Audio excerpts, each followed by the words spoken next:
Morning, everybody. So we will start with the health and safety announcement. There's no fire alarm drill anticipated today, so if the fire alarm sounds, please leave the building through the nearest fire exit by following the running man signs above the doors and make your way to the rear of the car park. The organizer of the meeting will tell you when it's safe to return. Toilets are available in the stairwell of the building at each floor landing. Water is available from the water cooler and reception. And finally, please make sure all phones are either muted or switched off. Good morning. I am your chair, Councillor Ollie Davey, and welcome to this Planning Committee meeting on Tuesday, the 18th of November, 2025. Sitting to my right is the Vice Chair, Councillor Eileen Wragg. Supporting officers present today are Wendy Ormsby, Development Manager, Damien Hunter, Planning Solicitor, and Wendy Harris, Democratic Services Officer.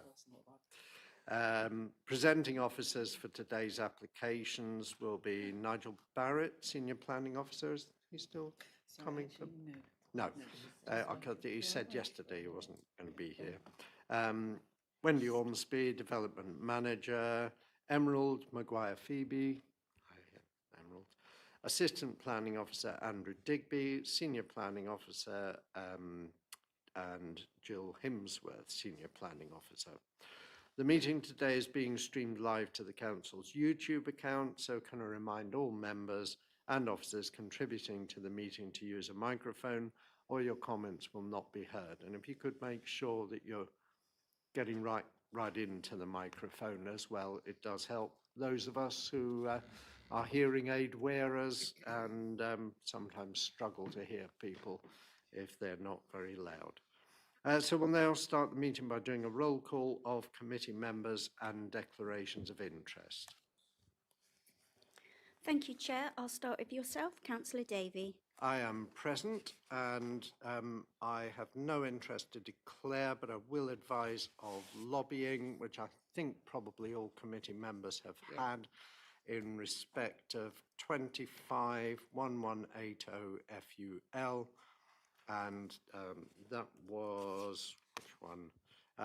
One of the ones in Newton Poppleford, and 251409 FUL.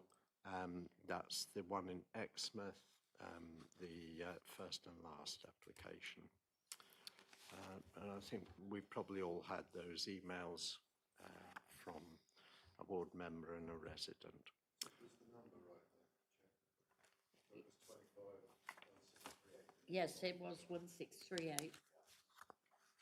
Was that the 1638. Oh, sorry, it's Gleeblands, not Elmside. Yeah. Yeah, right, I looked at the wrong one. Okay. Okay, thanks, Ian. 1638. Lovely. My mistake. Thank You got that one, Wendy? Yes, You yes, got the thank right you. one. Yeah, so it's 1638 FUL. Lovely, thank you. Councillor Wragg, Vice Chair. Yes, same, no declarations other than lobbying for the ones already mentioned. Thank you. Councillor Brian Bailey. Good morning. No declarations as such. I've been lobbied quite a bit about Branscombe and the same as the chair and the vice chair otherwise. Thank you. Thank you. Councillor Barlow. Present, and again, I've had no other lobbyings other than the one in Beer and Branscombe. I've also had lobbying on that. Thank you. Councillor Bloxham. Present, no declarations, same lobbying at 251638, but also 250057 and 251487. I wasn't able to attend the site visit, so I won't be speaking or voting on that one. Thank you. Councillor Colin Brown is here, but he will be coming in later. Councillor Chapman, I can't see. Councillor Bethany Collins. Present, thank you, and the same with the lobbying and also on the site visits. I was unable to attend, so I won't be participating in the discussions on those. Thank you. For the lobbying, was that the Branscombe one as well, or just the two that the chair? Thank you. Councillor Faithful is not here yet. Councillor Howe. Yes, I'm here, and I didn't go to the site visit on West Hill and Ellesmere, so I won't take part in that discussion. And Clyst Valley, the landowner is known to me, so just for information.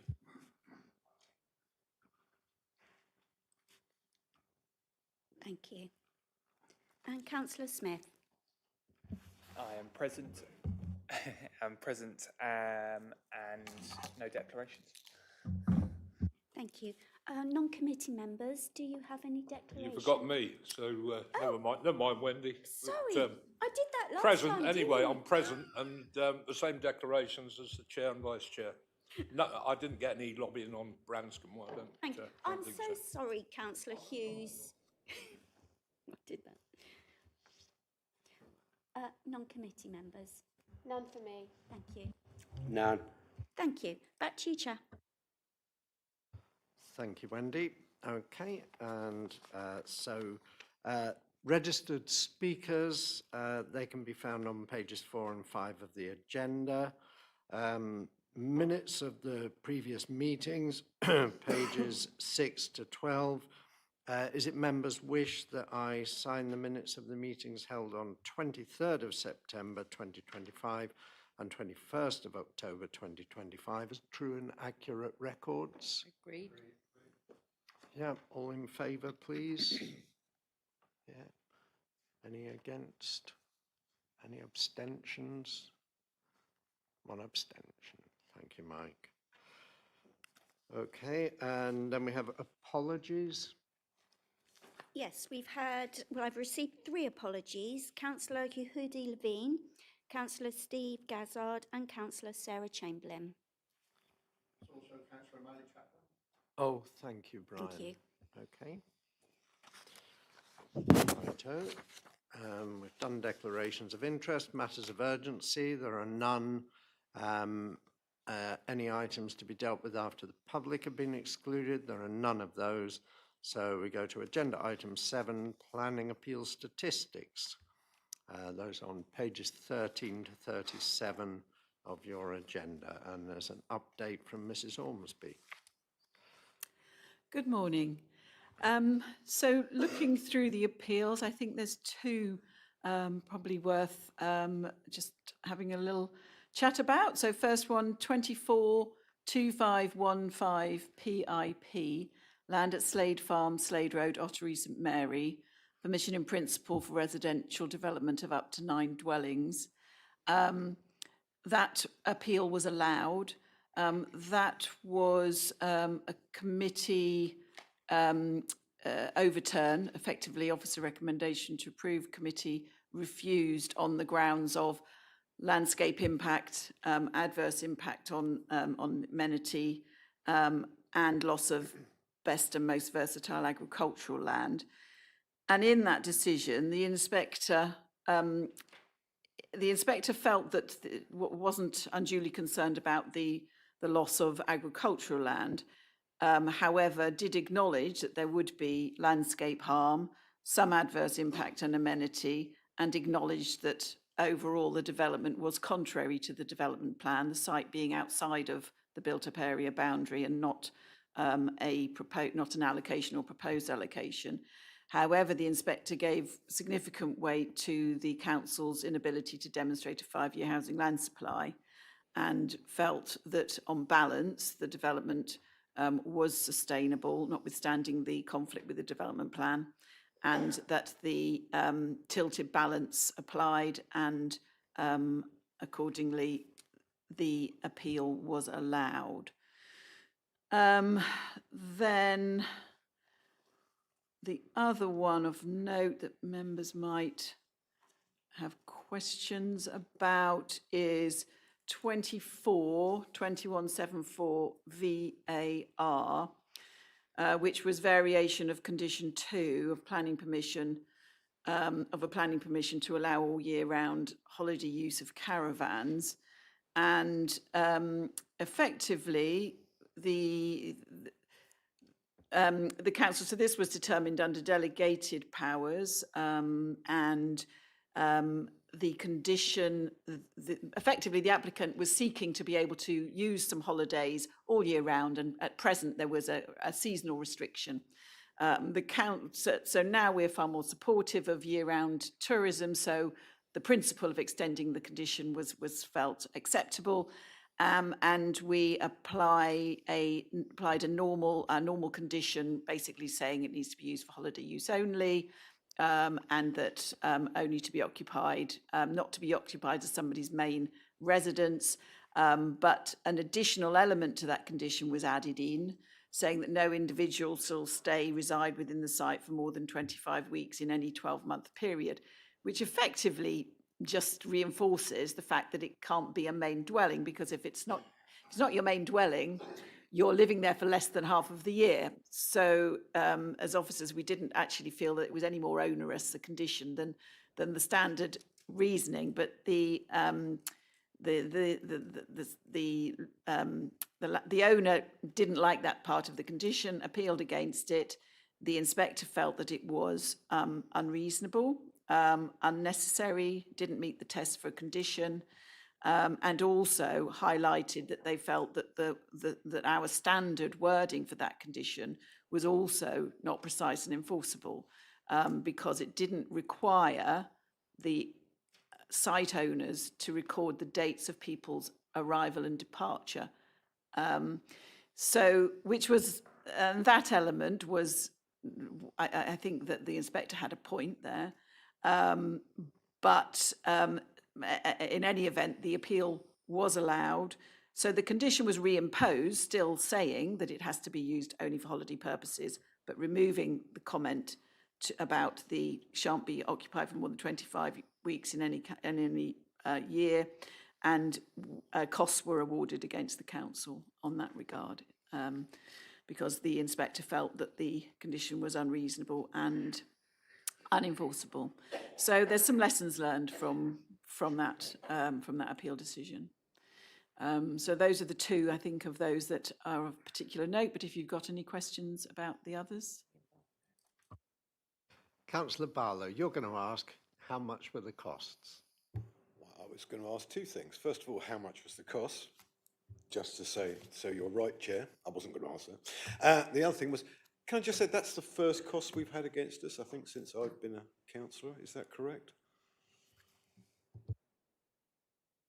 I think we have had a partial award of costs, certainly since I've been here, so in the last two and a half years. But yes, it is unusual for us to get I costs just wanted to awarded say against. that this is a very unusual thing where we get it that wrong for the inspector to actually give costs against us. Thank you.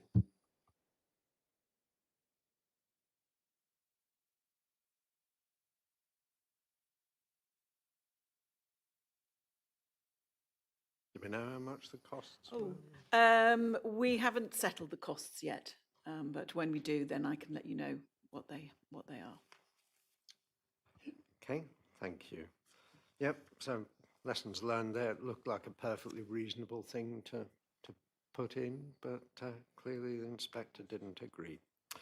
Okay, so we can move on to our first agenda item. That's planning application 250057 OUT. This is land adjoining West Hayes, Eastfield, West Hill, which we visited yesterday, and that's on pages 38 to 80 of your agenda pack. Over to you, Mrs. Ormsby.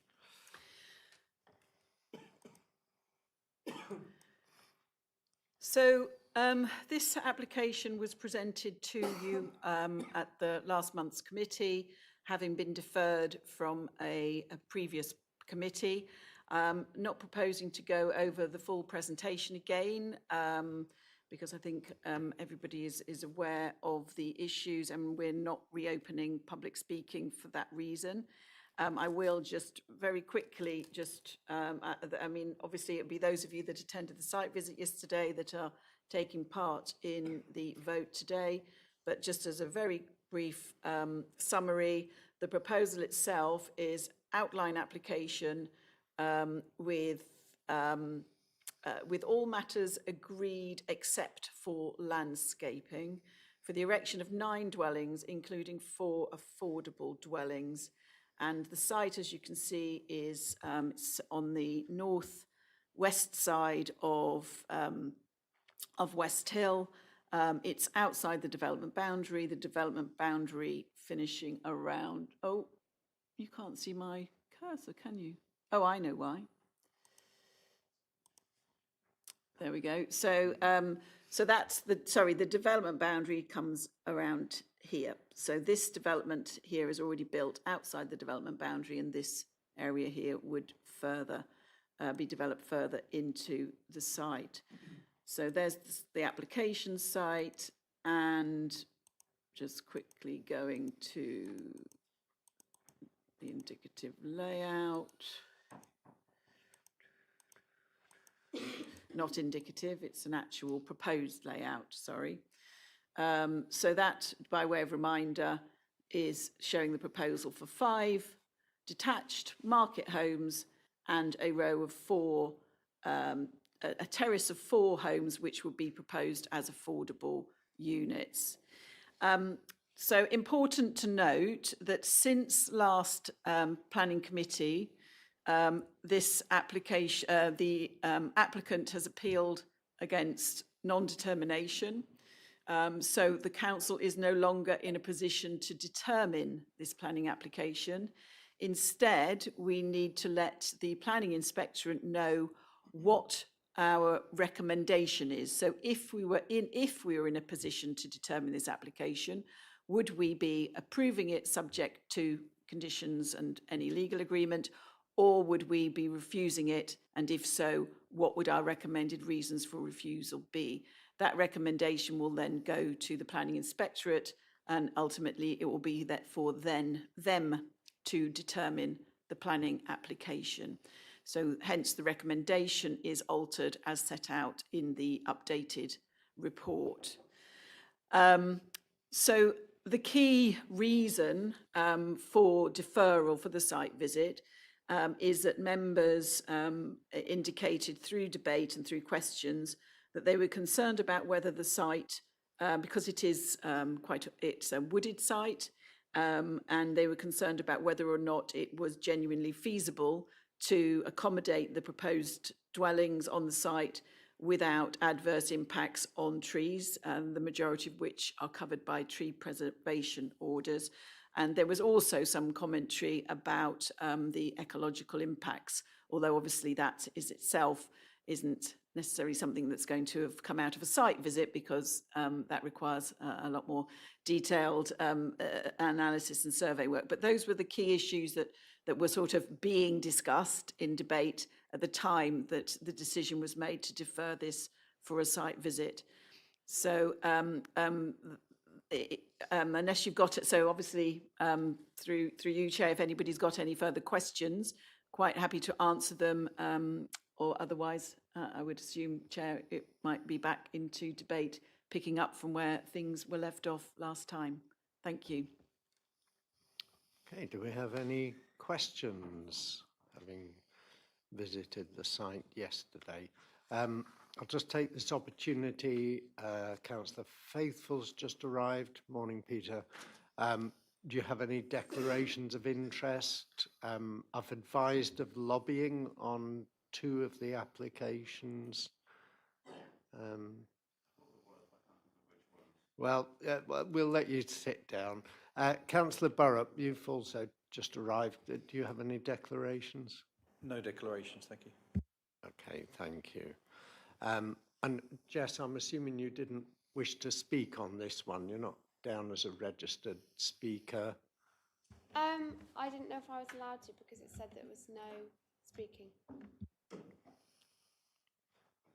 Okay, no, we haven't got you down as a speaker. Okay, any questions? No? Okay, in that case we can move into debate. Who's going to start us off? Sorry, Peter, you have a question. Okay. Well, am I allowed, has anything different been said today that wasn't said last time? Because I've missed your first part. Am I allowed to take part in this or not? Because, you know, If it's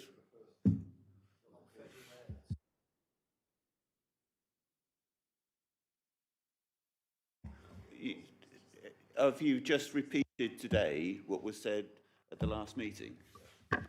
Wendy's just outlined some updates, haven't you? Yeah.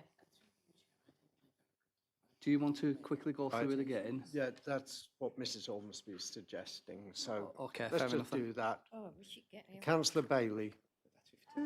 If I am allowed to speak, I'd just like to say thank you very much to the members for attending the meeting yesterday, and I hope that they recognise what a wooded site it is and how important it is in terms of contributing to the woodland nature of West Hill and also its ecological role in between two important bat sites. Thank you. Okay, thank you. Yes, you're not on the registered speakers, and I don't think we normally take speakers from outside committee at planning, so thank you for that anyway. Peter? I didn't actually get a clear answer. Is it a yes, I can, or no, I can't? Mrs Ormsby's just going to run through the beginning of the presentation again, so you will then be able to take part as you were at the site visit. So yes, just very quickly, I was just really reminding members of the scheme, which effectively is a proposal for 9 dwellings. It's an outline application, but with all matters to be agreed, save for landscaping. Landscape is the only reserved matter, and it's a proposal for 5 market homes and 4 affordable homes. Just reminding members of the proposed layout here. And the key thing to note as an update from the last meeting is that since the last committee meeting, the applicant has appealed against non-determination, which means that we're no longer able to make a decision on to actually formally determine this application. Instead, we need to decide what recommendation we want to send to the Planning Inspectorate. So either we recommend to the Planning Inspectorate approval, subject to any conditions or legal agreements we feel are necessary, or we're recommending refusal and then setting out the reasons why we would be recommending refusal. So those were the key things that I just went over before you arrived. Councillor Barlow. A question on the site visit yesterday. When we went up to the area, there was an area of hard standing, and I noticed that that was put in place, or wasn't there, when there was the last building that was done there in 2016-17.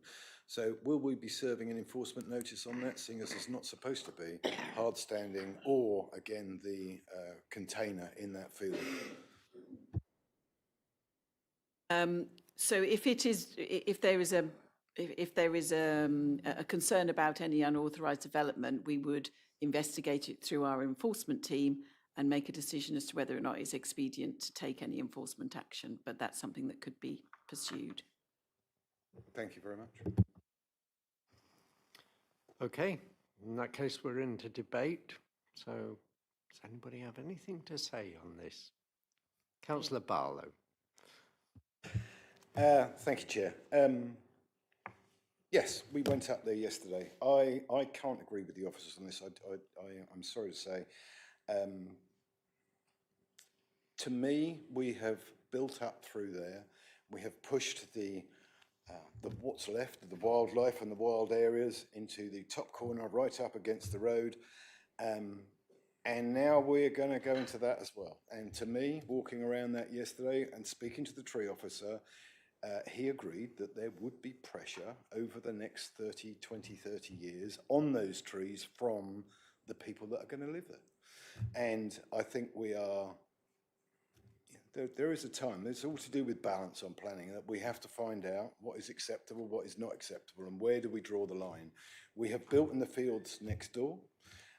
We have agreed to that because it's in the new emerging local plan, and I know we don't hold huge amount of weight to that, but it is in the local plan. So I could justify to myself that we're going into it's a green field, it's not stripping out lots of trees, whereas this isn't in the new local plan. It's been refused before.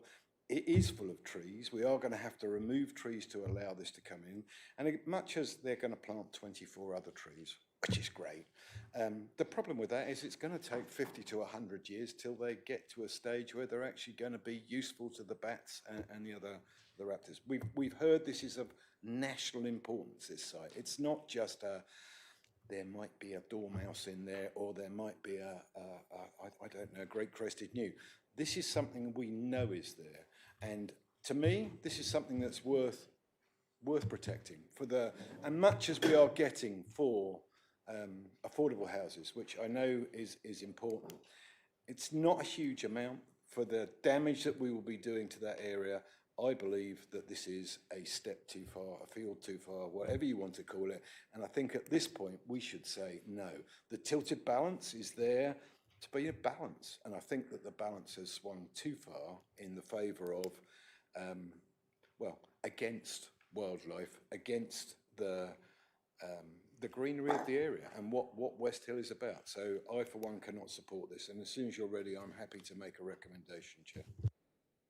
Okay, thank you. I just wanted to check with Damien that we do still have a proposal in the normal way, even though we're not actually determining this, we'd still have a proposal from a member to approve or refuse. Yes, Chair, because we've still got a recommendation from the planning officer. And then obviously if members are wanting to follow that recommendation, fine. But if members want to go against that recommendation, then ultimately it's the committee's decision that's put forward as the recommendation then to the planning inspectorate as to what the committee want the planning inspectorate to do. Yeah, that's great. Okay, Councillor Faithful, then Councillor Bailey. Thank you, Chair. Having been up yesterday, you could see that the trees are quite thinned out, which leaves those trees, the protected trees, vulnerable to being pulled down with the wind and storms. And I think, going back to the comments of the tree officer, that those trees are, once you put the houses in, then there is the thing that the owners can start saying, well, it's going to damage our house, which isn't going to happen if the houses aren't there. It's not a big deal if the trees get blown over from where they are at the moment, one or two, but it is if it's going to go straight through the roof of your house. So if you spend a whole stack of money on it, and those houses are probably going to be quite expensive anyway. So I think I'm inclined going along with what Councillor Barlow has just said also about all these bat thing. It is an important place, and it can have, I mean, just across the road you've got the National Trust, and the trees are forever getting blown over there, and it's just the other side of the road. So to think that those trees as they stand are okay, no, I can't go with that. So Thank you. Councillor Bailey. Thank you, Chair. I've done a bit of research into this, and according to my somewhat limited research, I must say, there are at least 40 properties for sale at this moment in West Hill. And they've been that number of properties for a considerable amount of time. They're not selling like hotcakes, as the expression goes. Therefore, there appears to be no demand for houses in West Hill, seeing as there's allegedly 40 houses still for sale. So I can't see the reason for building on this nationally protected site when there is a lot of houses for sale in West Hill, already built, already occupied, so there's no need to ruin this area, because it would be ruined. The compaction of the soil would damage the trees, as the tree officers told us, even if they didn't hit them with any machinery. It would still, the lack of water would go through the soil to sustain the trees. And I think I would agree with Councillor Barlow, and I would support his recommendation when it comes, which will be shortly, no doubt. Thank you, Chair. Thank you, Brian. Councillor Wragg. Thank you. I'd like to ask Mrs. Ormsby, would I be right in thinking that we have nothing to lose if we went against the officer's recommendation, and would have recommended refusal of this because it's the inspector who will be making the decision anyway, or would that influence the inspector? So the application is at appeal already. In terms of nothing to lose, I don't know whether you're referring to would we be liable to costs claim? I mean, in terms of, I mean, I think that's the only sort of risk to the council at this stage. It is with the inspector for determination. So would it, I mean, the key thing is that if members were minded to recommend to the inspector that the application is refused, that the grounds for that, reasons for refusal, would need to be reasonable, and that the inspector didn't feel that we had been unreasonable in how we'd reached those conclusions. So I think that's the most important thing, that we need to make sure that any decision or any recommendation that is made to the inspector today is made on sound planning reasons. Yeah, I didn't have in mind costs in particular. I just, you know, what the inspector might decide, whether it would influence him. So the inspector will have regard to the council's views and the council's recommendations, but ultimately they will also be looking at the case that will be put by the appellant and any other third parties that have contributed, and then we'll reach their decision accordingly. Okay, thank you. Okay, do we have any further speakers? Okay, in that case, Councillor Barlow, do you want to make a proposal? Thank you, Chair. And again, I'd like to stress that, you know, I'm not going against officers' I am going against officers' recommendation in this. However, this is a balance as far as I'm concerned. The officers state this is in the building in the countryside, outside of the built-up area line. I'm not saying that the place is unsustainable. I totally agree with that. But this is of national importance, of a feeding station, a bat. I forget what the wording was used, but I think it was a grouping where they group there first, whatever. And the trees. And again, I think it's overdevelopment of the site. And unsuitable. We've left it for a reason previously when we've gone up there. And I am also concerned as to why we have allowed a hard standing area to remain there after the building that was done on the previous West Hayes development, that was used, I'm sure, as a building site, office area, and that we as a council have not enforced that removal, because we should have done at the end of that.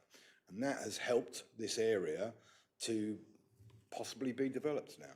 And I don't think that's, you know, the lower part of it. If they put in for those, just those 4 affordable houses there, I probably wouldn't have had an issue, because we have allowed that tarmac to remain there. And that's our bad. And I think we should do something about that. I don't know what the laws are on that. But I would like to recommend that we don't support, for the reason of overdevelopment in the countryside, and protection of nationally important wildlife areas. And I will ask officers to assist me on what numbers and things that might be, even though I know I'm going against what officers recommend. Thank you. Okay, so we've got 3 criteria there, Wendy. So we've got overdevelopment, what was the other one? Protection of a nationally important wildlife thing, ecology area, and and it's outside of the built-up area boundary. And I'd also like to point out that West Hayes, in the last 4 years, has had many pressures on the trees. The previous ones we built in 2018-19, pressures on the trees to remove them because they're too close to a house. So it's ridiculous to say that pressure won't happen, and these trees are a lot closer than those trees that when we allowed West Hayes to be built back in 2018. Thank you. Okay, so the proximity of the trees would lead to future requests, or requests to cut them back or possibly even remove them. So, yeah, future pressure on the trees. Do you want to make that a reason for refusal as well? If they can word that into something that is correct, that will stand, then yes. I think that's possible. Councillor Faithful, you were next to speak. Do you wish to second that proposal? Yeah. So, Councillor Faithful seconding. Do you wish to say any more on it? No? Okay. Mrs. Ormsby, do you want to come back on anything that's been said at the moment in terms of the reasons? Can we defend those? So I've picked up, I believe, 3 reasons, and if members were going to refuse, then I think we would need a 4th. But effectively, and I'm looking back at, obviously we did refuse this previously. It was a different situation, different levels of information available. But obviously, factually, the site is outside the built-up area boundary, and there are no explicit policies that support this development, other than looking at the MPPF and the tilted balance. So, first reason for refusal, if members were minded to do so, would be the fact that it's, yes, development in the countryside outside the built-up area boundary, contrary to strategies 1, 2, 6 and 7 of the East Devon Local Plan. Then I'm understanding, Councillor Barlow, that you're concerned about, you've mentioned overdevelopment, but you've also mentioned pressures on trees. So what I'm not clear is whether you're saying it's an overdevelopment and therefore a lesser amount of a development might be acceptable, or are you concerned about the principle of development on the site? I'm concerned about the principle of development on the site, but again, as I said, if on the left-hand side as you come in there through the gate, whatever, where there is the hard standing already that has been allowed to remain there, then it would be very difficult to say that that was overdevelopment of that part of it. That would be, I would say that would be acceptable. It's when you go into the wooded area at the top where we've got to remove trees to allow that to happen, and then the pressure on the trees in the future that I would have concern on. Okay. So what I would understand from that is that you're saying that the development of the site, as proposed, resulting in the loss of trees and a likely pressure to prune and fell protected trees, would have an adverse impact. Well, it would obviously lead to the degradation of the wooded area, so loss of amenity to the site in an area which is characterised by trees. It's obviously one of the key features picked up in the neighbourhood plan. So contrary to policies I think D1, D3, MP 26, and I'm also picking up that you're concerned about the adverse ecological impacts, so that the development would lead to adverse impacts on protected species that you feel could not be satisfactorily mitigated. And that would be a 3rd reason for refusal. And if you were going to refuse, obviously at the moment the recommendation is subject to a Section 106 agreement to secure the delivery of 4 affordable homes. And the delivery of those 4 affordable homes is part and parcel of the tilted balance that the officers felt would be necessary to make the scheme acceptable. So therefore you would need a 4th reason for refusal, that there's no mechanism, because as yet there is no signed 106 agreement that normally follows a resolution to approve. So there's no mechanism to deliver the affordable homes, which would be necessary to meet planning policy and also to sort of increase the favourable status, effectively. So it diminishes the benefit of the housing delivery because the affordable homes, there's no mechanism for that. So those are the 4 reasons, if what I've picked up from you, Councillor Barlow, as reasons that could be put forward. In terms of the officer advice on those, I think the key things are the pressure on the trees and the ecological impacts.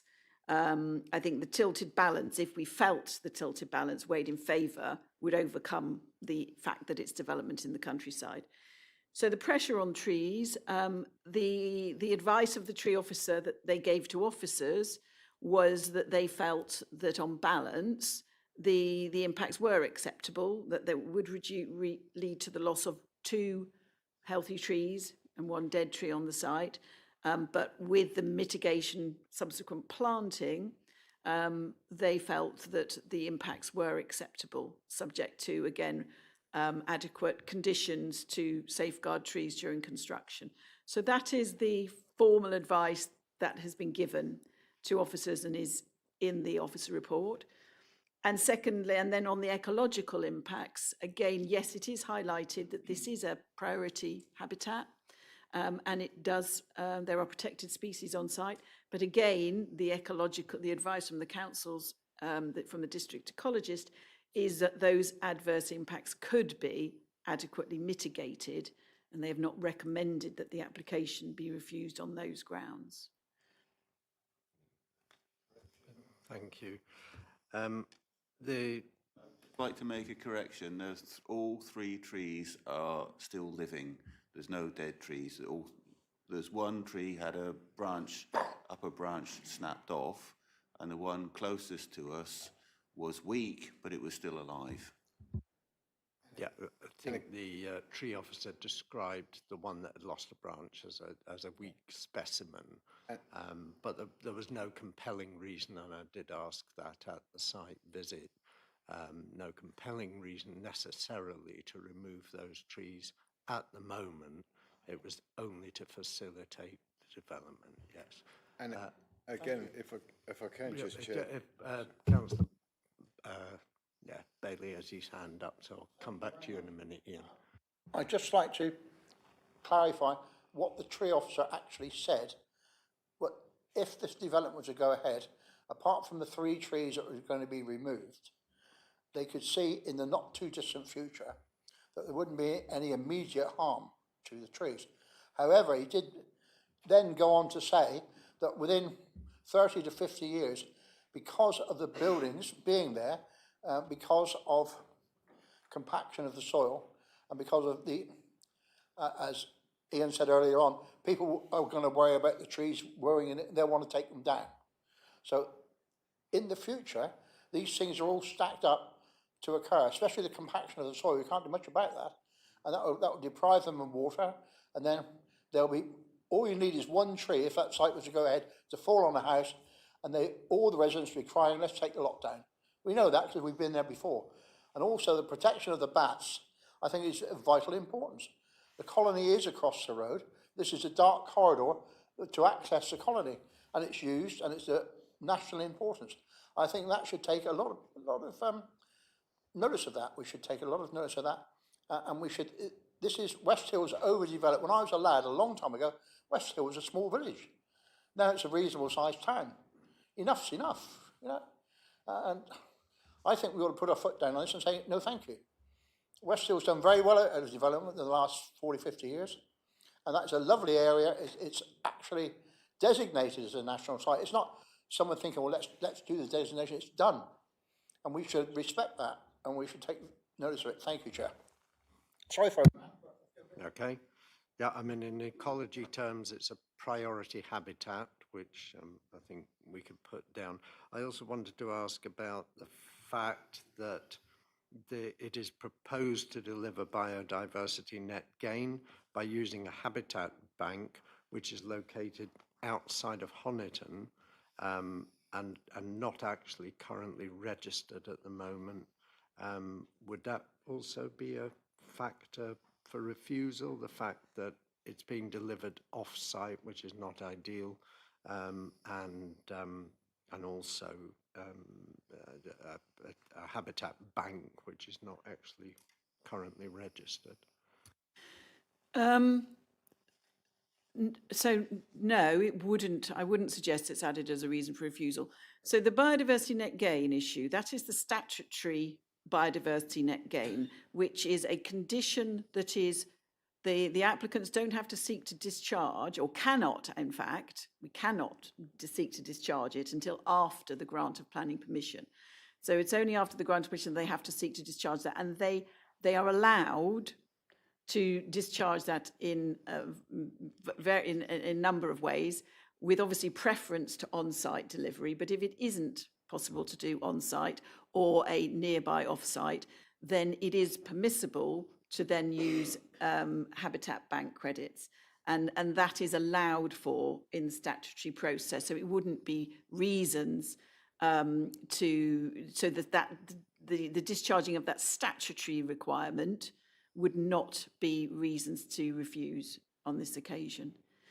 I would just come back on one point that Councillor Bailey raised about the back corridor, which she very correctly pointed out that the site is a bat flight path. However, again, the ecologist has commented that he feels that that there would be adequate protection of the trees and hedgerows that are along the site boundaries, such that there would still be a viable bat flight path around the site. There is, as we were discussing, and Ian brought up yesterday, the light pollution of the houses. At the moment, it's a dark corridor. When these houses are in there, they have their lights on, they have their curtains drawn. It'll no longer be a dark corridor, and that light will deter the bats from going in there. And then it's no longer of national importance, and the bats have got to find another flight path. There's a lot of disruption. I think the ecologist felt that could be adequately mitigated, and I think there was also a proposal for low light loss windows on some of the out-facing windows in the development. So there were some mitigation factors proposed there. Ian, Councillor Barlow. Thank you, Chair. Couple of things then on the biodiversity net gain that you brought up that I've actually got a little note here to say as well. Again, it might not be the be all and end all of it, but again, when you're on the tilted balance, it is finding a balance, and that's surely something. If you can't find the BNG on site and you've got to take it to Honiton, especially when it's of a national importance, these are all things that, in my opinion, should be held in the tilted balance and should be against such thing as planning. I think the officers, at the end of the day, especially on the tree, they'd lost an appeal, or you'd lost an appeal, he was saying, where they were not blamed, but it was their responsibility. They put it down, and then the inspector had kicked it out. So they're wary of putting in things and saying this is wrong or not. So they have to go exactly with the law, exactly. But he was very clear yesterday when he said that at the end of the day, this will cause pressure on those trees that are remaining over the next up to 30, not in 30 years, up to 30 years. And again, having looked at the Hayes End development just below that we passed 6 years ago, it's very clear that at the end of the day, there has been pressure on those trees. They have had to fell several trees in that area because of people living there and trying to work with them. And again, it's not just a back corridor. This is a gathering area for them. And again, to me, BNG is something that if you have to take it off-site, if we're building hundreds of houses, the balance is that we need houses desperately. We're 1,746 houses short now. We're desperate for houses. 9 houses, is that going to make a huge difference to it? Not really. I know there's four affordable houses in there, which is a good thing. But again, the balance is, if you are doing something in a nationally important area, in a very area where you have squeezed the wildlife to the very outskirts of the town, and we've allowed fields to be built on next door, it's too much. So at the end of the day, I think we need to find what are the best things we can do to put down there, and I would put that down as well, the BNG to Honiton, because to me that's something you can't just take it. You can't say to the bats, sorry, we've moved it to Honiton, but come back later, or, can you go a different way around it? They're not going to know it's moved to Honiton. And I understand that it's more about the grasses on that and that sort of thing, but I just don't think that that's the right thing to do in this case. Thank you. Can I just clarify on that point? Yeah. I just want to be clear that there's 2 issues. There's the BNG net gain statutory requirement, and there's ecological harm, which is, and they're 2 linked but separate issues. So the statutory requirement for BNG can lawfully be met off-site. If there is harm to a bat roost or bat foraging areas or bat flight paths, that is a site-specific issue that needs to be mitigated at the point of planning permission. So that is not, there's no suggestion that the harm to the bats is going to be mitigated by statutory credits in Honiton. It's a separate issue that needs to be dealt with in the here and now. The district ecologist's view is that he feels that subject to lighting studies and trees being retained, that the development could go ahead without adversely affecting the bat population. So I think it's important that we understand that they are two separate ecological issues, although both very relevant material considerations. Okay, yeah, I agree. But again, if you read the officer's report, there is a lot of if and can and should and could and enforcement. Who's going to enforce all these? It was pushing the boundaries of what could be done is possible. And at the end of the day, I think we should take that into account in this, for what we're gaining from this in the balance. Okay, well, we've got to make that into reasons for refusal that will actually stick. Councillor Bailey. I just remind the committee, most of us were here when we had an application in East Budley some time ago, which is involving a colony of very rare bats. And let me put it this way, it didn't end up very well for the bats at all. The thing is, the mitigation for bats is we'll build a bat hotel. Well, when we looked into the success of the bats hotel, they were less than 40%. So we know that what we do to allegedly mitigate the problem with the bats and protect them just doesn't work. It doesn't work effectively. 40% success doesn't bode well for the bats. I'd just like to remind people of that. Thank you, Chair. Okay, thank you, Brian. But although we've always got to be careful about comparing one application to another, but that's a fair point that the mitigation doesn't always deliver the results you'd hoped for. Okay, do we have any further speakers? Okay, I know some of you went at the site visit anyway, so we're a bit limited. So I think in that case we can. Yep. Yeah, sorry, actually, Chair, I've noticed that it does say in the recommendation to adopt the appropriate assessment. So I think the safest thing to do is if we have a vote, first of all, to adopt the appropriate assessment, so then that's done, and then we put forward Councillor Barlow's proposal for refusal and vote on that, because at least then, if we combine both of them together and we end up refusing the appropriate assessment, it all gets a bit muddled. Yes. So if we just deal with the appropriate assessment, get that out of the way, and then we can then put forward Councillor Barlow's proposal. Does that still happen when it's not our decision? Yeah, because you adopt the appropriate assessment, you're saying this is the assessment of the site's importance. And you need that assessment then, regardless of whether you refuse it or whether you end up approving it. So it's better just to deal with them both separately. Should I just explain how it relates? Yes, please, Wendy, because I was struggling there. So just to be clear, because I recognise that you're concerned about ecological impacts, but my understanding is it's the ecological impacts directly on the site. So the habitat regulations appropriate assessment relates to impact on designated European sites. So in this case, it is the Pebblebed Heaths. Yeah. Is it both or just? The other one being the ex-estuary, is it? So. Yeah. I think it would be the heaths. It's usually recreational pressure, yes, isn't it, as a result of the further development. Yeah, and and the way that is dealt with here is it, provided they've made the necessary financial payments to mitigate those impacts, then that is deemed to be an excess. So yes, it's just the Pebblebed Heaths in this instance, and the relevant payments have.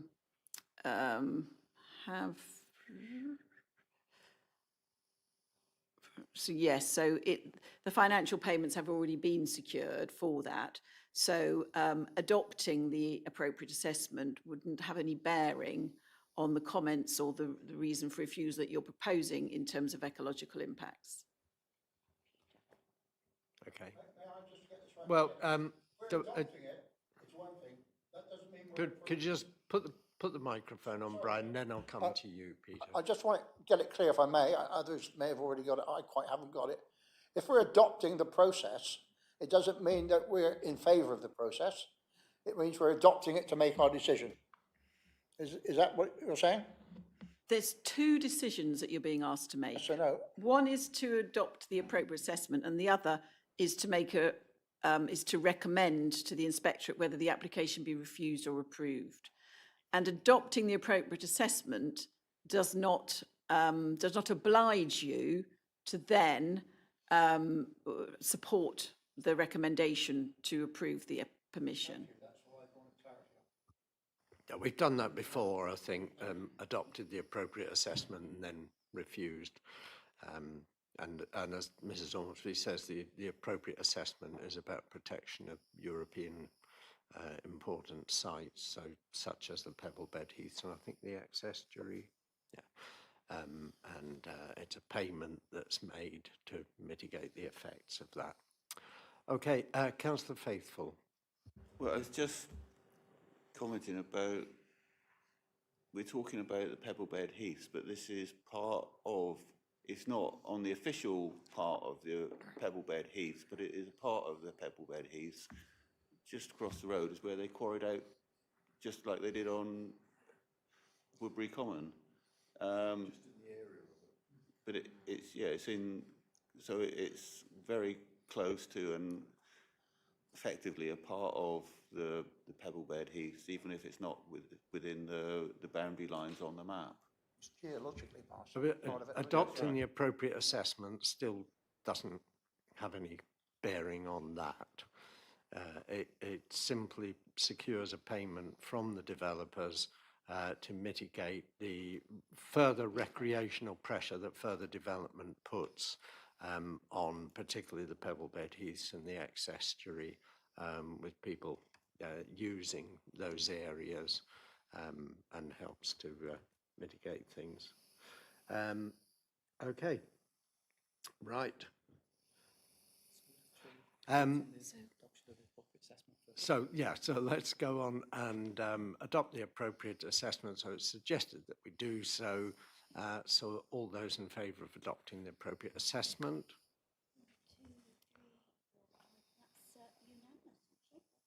Okay, and so we have.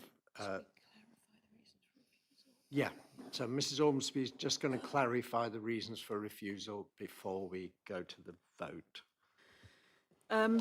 So my suggestion is that the detailed wording of the reasons for refusal is delegated to the assistant director, to officers to draw up.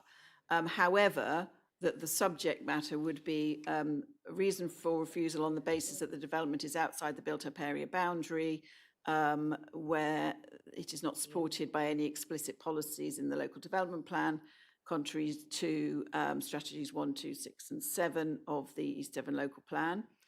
Secondly, that the development is like to lead to future pressure. Well, it will result in the loss of protected trees and would lead to future pressure to fell or lop trees on the site, contrary to policies D1, D3 and NP26. That the development, that it's not been demonstrated the development would not have adverse ecological impacts on protected species, contrary, I think, to strategy 46, although I will confirm that one. And that fourthly, there's no mechanism to deliver the affordable homes, which diminishes the benefit of the scheme in terms of application of the tilted balance. So those are the 4 reasons, and the precise wording of those, it's suggested is delegated to officers via the assistant director. Okay, I've also got a note from councillor Bragg here that it's contrary to EN4, policy EN4 in the local plan, protection of local nature reserves, county wildlife sites and county geological sites, and EN5, wildlife habitats and features. So it's thank you, Annie. So it's those two policies that it's considered contrary to. I don't know that it is, because it's not a county wildlife site. They're specific designations. I think it's probably just the latter of those. Priority habitat, that's perhaps not covered by EN4 then. No, but again, you know, we will go through both the local plan, the MPPF, the neighbourhood plan to ensure that we're capturing all relevant policies. Yeah.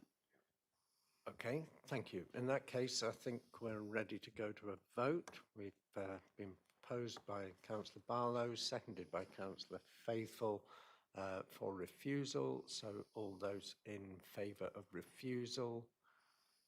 And that looks unanimous among the members who attended the visit yesterday, and I'm abstaining.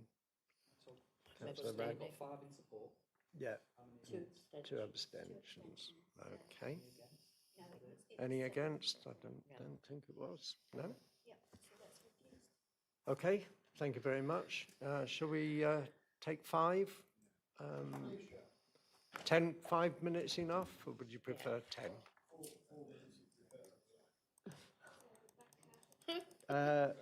Back at, well, let's say 10 past, and that will give you 8 minutes. Don't say I'm not generous. Yeah. The next one.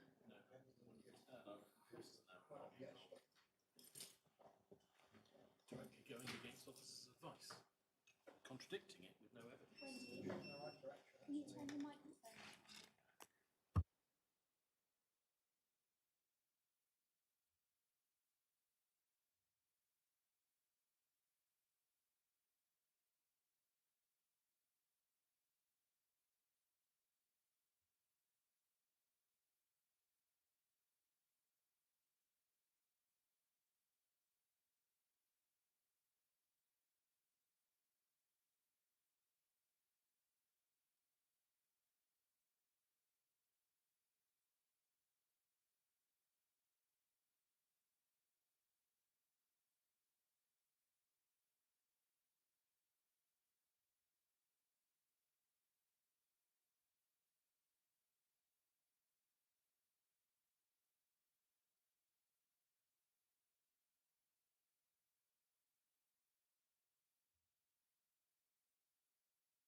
would say I've got broad shoulders, but I haven't. So, but having sloping shoulders, it all just slides off. So it's the same effect. Well, that's fundamentally what you want, is the officer to come here to the meeting and explain if you're going to challenge their reasoning and their support or objection.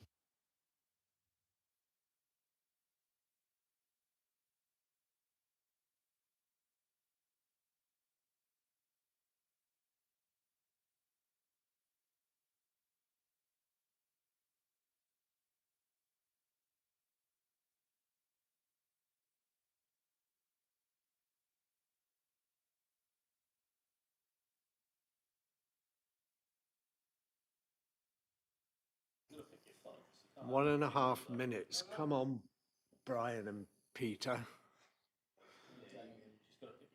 Oh, and Damien.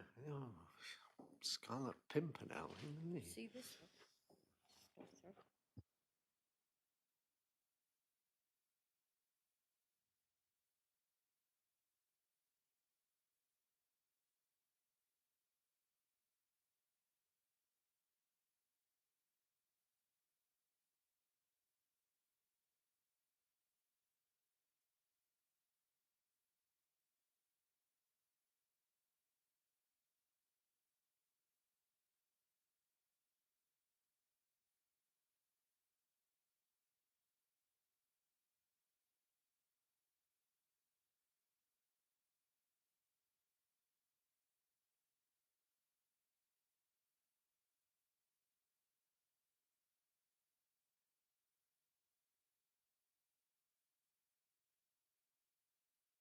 Okay, are we all back? Oh, where's Brian? Does anybody know? Oh, he's there. Sorry if I delayed you. It's the last one. No, it's all right. You're the last one this morning. No, you're only 15 seconds over your time. Thank you very much. Well, you don't put me on report. No, it's first strike. Okay, hi Wendy, are we back online? Yeah, we've been online. Yeah. Oh, throughout. Yeah, oh, great. Okay, so we're going to try and we have a speaker here who is under a time constraint, so if we can keep comments short and pertinent on planning application 251487 PIP, land adjoining Shepherd's Court, Lower Lane, Ebford, pages 81 to 96 in your agenda pack. Over to Mrs. Ormsby to present a report. So once more, this application was considered at committee in October and was deferred for a site visit. So I'm just going to do a very brief summary of what the application proposes, which is seeking planning permission in principle to erect 5 dwellings on this site outlined in red. And the site is adjacent to Shepherd's Court, a development here. And there was also reference and discussed in the report and mentioned last month is an appeal site located to the north here on Old Ebford Road. And the reason members chose to defer for the site visit is the fact that officers are given weight to the fact that a planning inspector had considered this site to the north to be sustainably located in terms of applying the tilted balance. Both sites, so Ebford itself has no built-up area boundary, so both sites are development in the countryside, contrary to the development plan. However, as members are very aware, we have we don't have a 5-year housing land supply, although it has actually improved. New housing position statement, our housing land supply is now 3.5 years. So but nevertheless, it is still a significant shortfall, and we would be considering applications in the same way that we have done in recent months. So there are no, this is permission in principle. So the only matters we are considering are location, land use, and the amount of development proposed.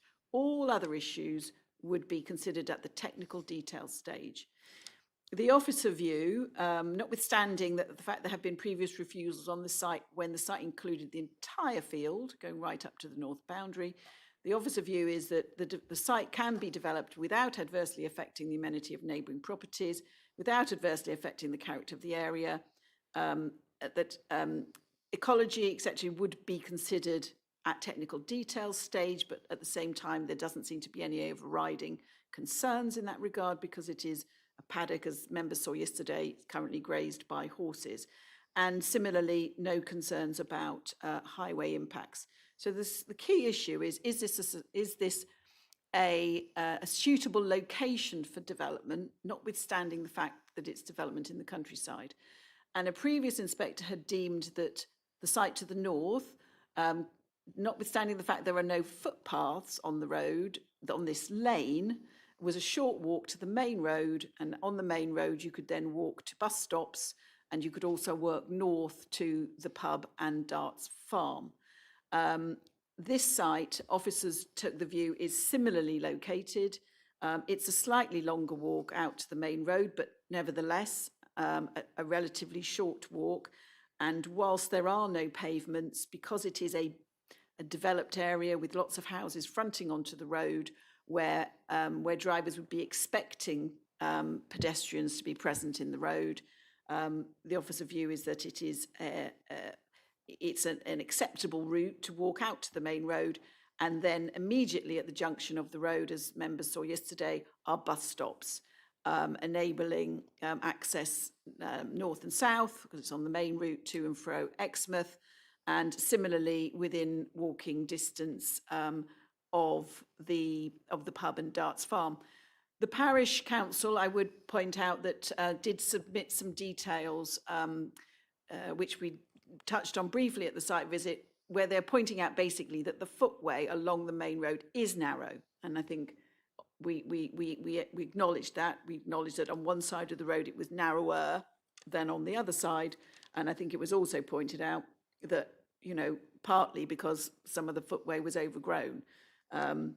But nevertheless, that's the situation as it is, and that's what members should have in mind when they're considering whether or not this is insuitable, whether there is going to be reasonable access to facilities, and again, having regard to the fact that a previous recent appeal decision deemed that the site to the north was, but they are not the same site, they are different, so we do need to take each one on its own.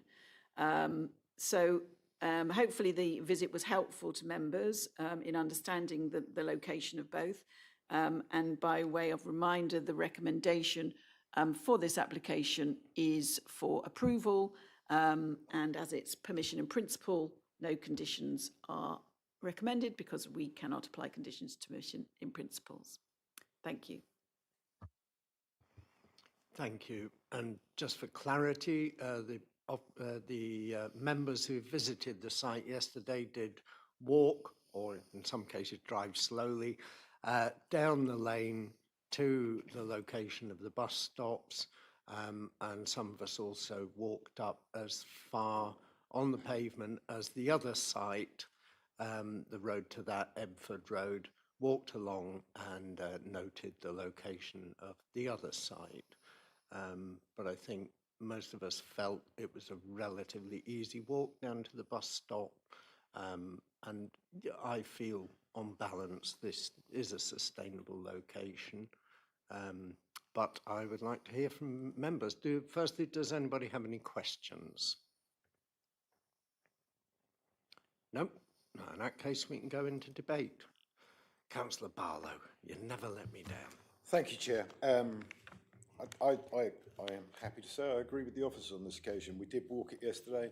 It was a comfortable, easy walk. Yes, the road is busy, but there was a proper zebra or controlled crossing. There was a bus station there, both sides of the road, and you could walk to basic amenities. And although we all know that most people will go by car, at the end of the day, yes, you can. There can't be an argument on that. On the field itself, there are houses to the left of it. There are houses to the right of it. It is one field in the centre. They're not going all the way up now. We've agreed that. It's a shame that we can't put any conditions in. I would like to point out to officers that I think one of the reasons people were worried was about flooding in the lane down there, that this is a drainage or has been a problem in the past. So again, I would insist that we put in perhaps larger water butts on this, especially as they are building it outside. I know we can't put it in, but I just wanted to remind the officers and perhaps say that they need to put in larger ones, because again, prevention is always better than trying to cure the problem later. Thank you. Was that a recommendation? I'm happy to recommend if you're ready to receive that, Chair. I think we could be in recommendation to approve. Councillor Bailey. I agree with my colleague, and I'd like to second the recommendation. Thank you. Okay, thank you. Councillor Faithful?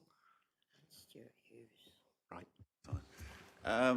Well, I feel in some ways this is more sustainable than the previous site, because the nearest bus stop is when you come straight out onto the main road, and the previous site you either had to walk a further distance to get out to George and Dragon, which is the nearest bus stop north, or walk down. There's no pedestrian crossing at that point, so you have to walk back down the narrow pavement to get to the bus stop at the bottom.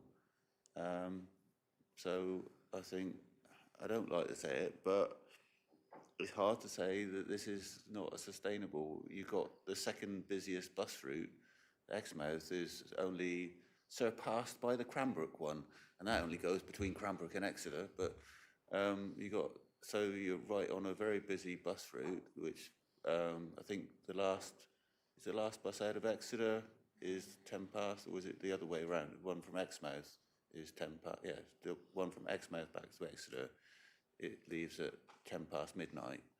So, you know, there are later buses at weekends, in fact. Yeah. It's also, as nobody's mentioned, on a cycle route, and we did meet a cyclist going up through there, and you have a crossing at the bottom, so it's easy and safe to cross. It's a joint crossing, so it indicates cycles as well. And you can then cycle through to Exton and along to Topsham or down to Exmouth. And thank you for saying that Exmouth surpasses. I'll just hang on to those two words, you know, I've always thought so. But, okay, Councillor Stuart Hughes. Yeah, thanks, Chair. I support the recommendation that's been put forward. The only thing I am concerned about is that the footway and the build-up of material there. And I think, you know, it looks like about 20 years, I should think. That was the last time that was actually cleared. It's a good metalled footway, good condition. And I think, really, if we could perhaps send something to the County Council and ask them to carry out some ploughing, that would be welcomed, or get hold of the county member and see if they can request it, because it's an ideal footway, really. And I had to cross the road on the way back down because I was concerned about mirrors hitting me, certainly on that left-hand side. So, you know, but with proper ploughing and that, it's not going to take all that long. It's going to improve the situation anyway. Okay. Thank you. I had my hat pulled off by a bramble as well, so the brambles are a bit of a menace.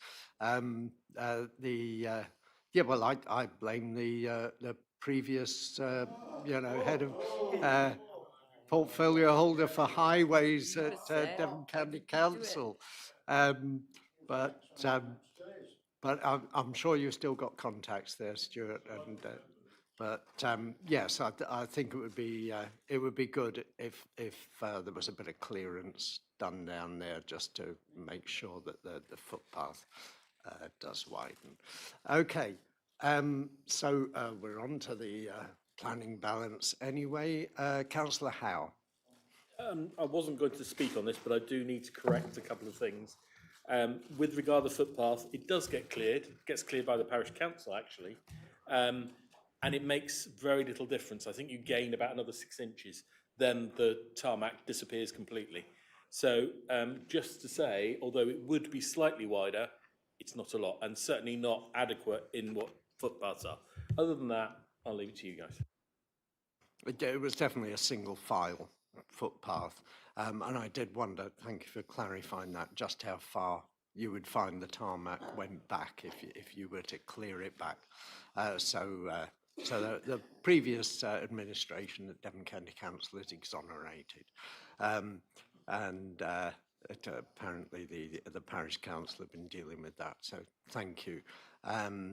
But we did conclude it was walkable. It wasn't one I'd particularly welcome, but having walked around in cities with traffic going past all the time, it's just something you get used to.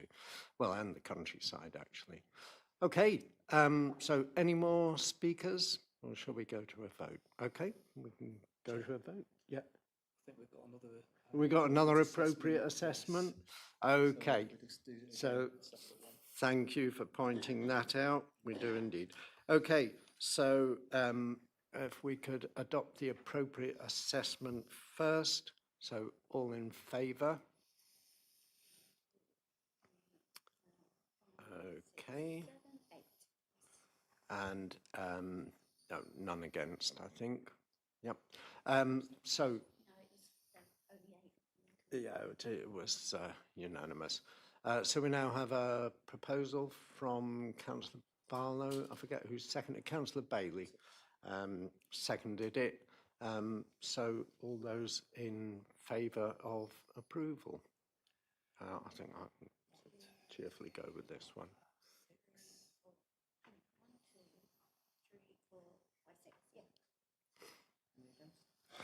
Okay. Councillor Smith, did you? You're abstaining, so one abstention, Wendy. Yeah. Oh, two abstentions. Sorry, Mike. Forgot you were there. Yeah. Okay, that's fine. Okay, we can move on. Our speaker will be glad to hear to Newton Poppleford. Okay, that was a record. We did that in about 15 minutes. Definitely shows the value of a site inspection on that one, I think. Okay, agenda item 10 then, planning application 251180 FUL Elmside, Newton Poppleford, pages 97 to 114 in your agenda pack. And Mrs. Ormsby is going to present a report on that one as well. So this is a part retrospective application for an incidental outbuildings, a garage workshop, a change of use of paddock to residential use, and the retention of the existing access. It's a very small plan, but this is the site here. So this is the house Elmside and its existing curtilage, and the proposal is to extend the residential curtilage into this area outlined in red to effectively create garden, and also you will see probably better in the proposed plans an access. So the site itself is within the national landscape, and it's also in the open countryside.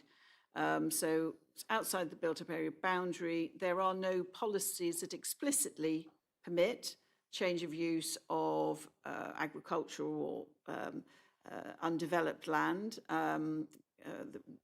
We said that this was last used for grazing horses, but it's not entirely clear what the most recent use has been.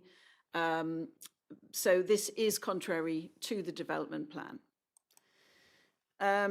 This is the existing site plan, in that this access has been created. Originally, there was a field gate, but there was a hedgerow running across. There was a hedgerow running across the roadside on both sides. The hedgerow has been removed for the full frontage of the site. The proposal now is to replant and reinstate some of that hedgerow. It has been deemed by our ecologists to have been an important hedgerow, again, priority habitat. So it is important that the loss of that hedgerow is mitigated. This is the proposed layout. Again, apologise, it's a rather small plan. Let me see if I can zoom into this a little bit for you. So this is the access that is being created, and it's proposed now to reinstate, to replant some hedgerow or around the, coming into the site, so that you're minimising views, because your views will just be through this sort of pinched area of the actual driveway width, to then come into the site, drive through, and then a garage workshop built up behind the dwelling here. This shows the floor plans and, well, the elevations of the proposed outbuilding. So tiled roof and timber construction. And you can see it in the context of the house. So it will be sat behind the house at a lower level.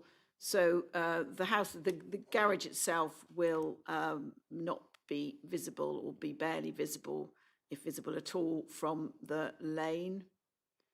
That's the floor plan.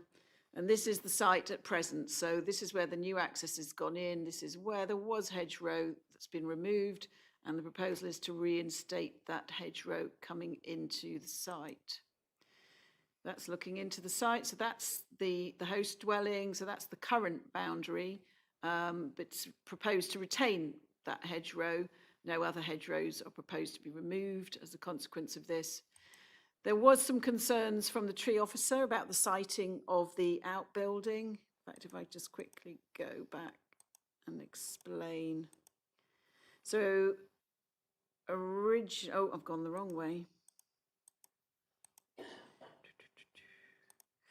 I want... So here, so you can see the garage is sited here. Originally, they proposed it further into the corner, and the tree officer was concerned about the impact on trees on the boundary here, through potential damage during construction, well, that being the main concern. So the building has now been moved to the north, so it's outside of the root protection area for the trees. And as a consequence, the tree officer is now satisfied that there would be no adverse impacts. So then looking again at the photographs, this is looking directly into the site. The garage is going to be set behind here, behind these existing bushes. So as I said, not particularly visible from the street scene. This is where the garage will go, where that current car is currently located. That's another view of the dwelling. This is the boundary with the neighbour. Now, in assessing this, there's another appeal which is relevant in the context, is that this property here, Grange Farm, applied for planning permission to the change of use of this field across the road to residential curtilage, which was refused on the basis that it was introducing a sort of residential character within the countryside when it's surrounded by countryside to the north and to the west. And the officer view is that it would have a detrimental impact and was not supported by the development plan. The inspector considered that appeal and said, and their comments were, the proposal before me would not involve the provision of any built form on the site. It's inevitable that the use of the site as a garden would involve the siting of some domestic paraphernalia, and I noted on my site visit that the grass had already been cut short. However, in my view, none of this would change the fundamental openness and verdancy of the site to an extent that would constitute harm, including to the scenic beauty of the national landscape. Indeed, given the site's close proximity to existing dwellings, its domestic use would not appear incongruous or out of keeping. The inspector also went on to consider the issue of loss of agricultural land and felt that the loss of a small area was not significant. So the inspector in that instance, as I say, this area here relating to this house was acceptable and allowed it. In this case, there is domestic, so this property here, oh, sorry. So yes, I've been waving this around. So this was Grange Farm. This is the appeal site, the field here that was allowed at appeal to be converted to residential, which I think officers felt because it's across the road, no direct link to the host, was the officer view potentially more intrusive and fundamentally changing the character, but the inspector disagreed. In this case, the land is better related to the house because there's a dwelling immediately to the east that has residential curtilage on its boundary. It would be incorporated into the curtilage of this dwelling. And I think coming through the lane, you would read this as being a continuation of these residential uses that are fronting the road.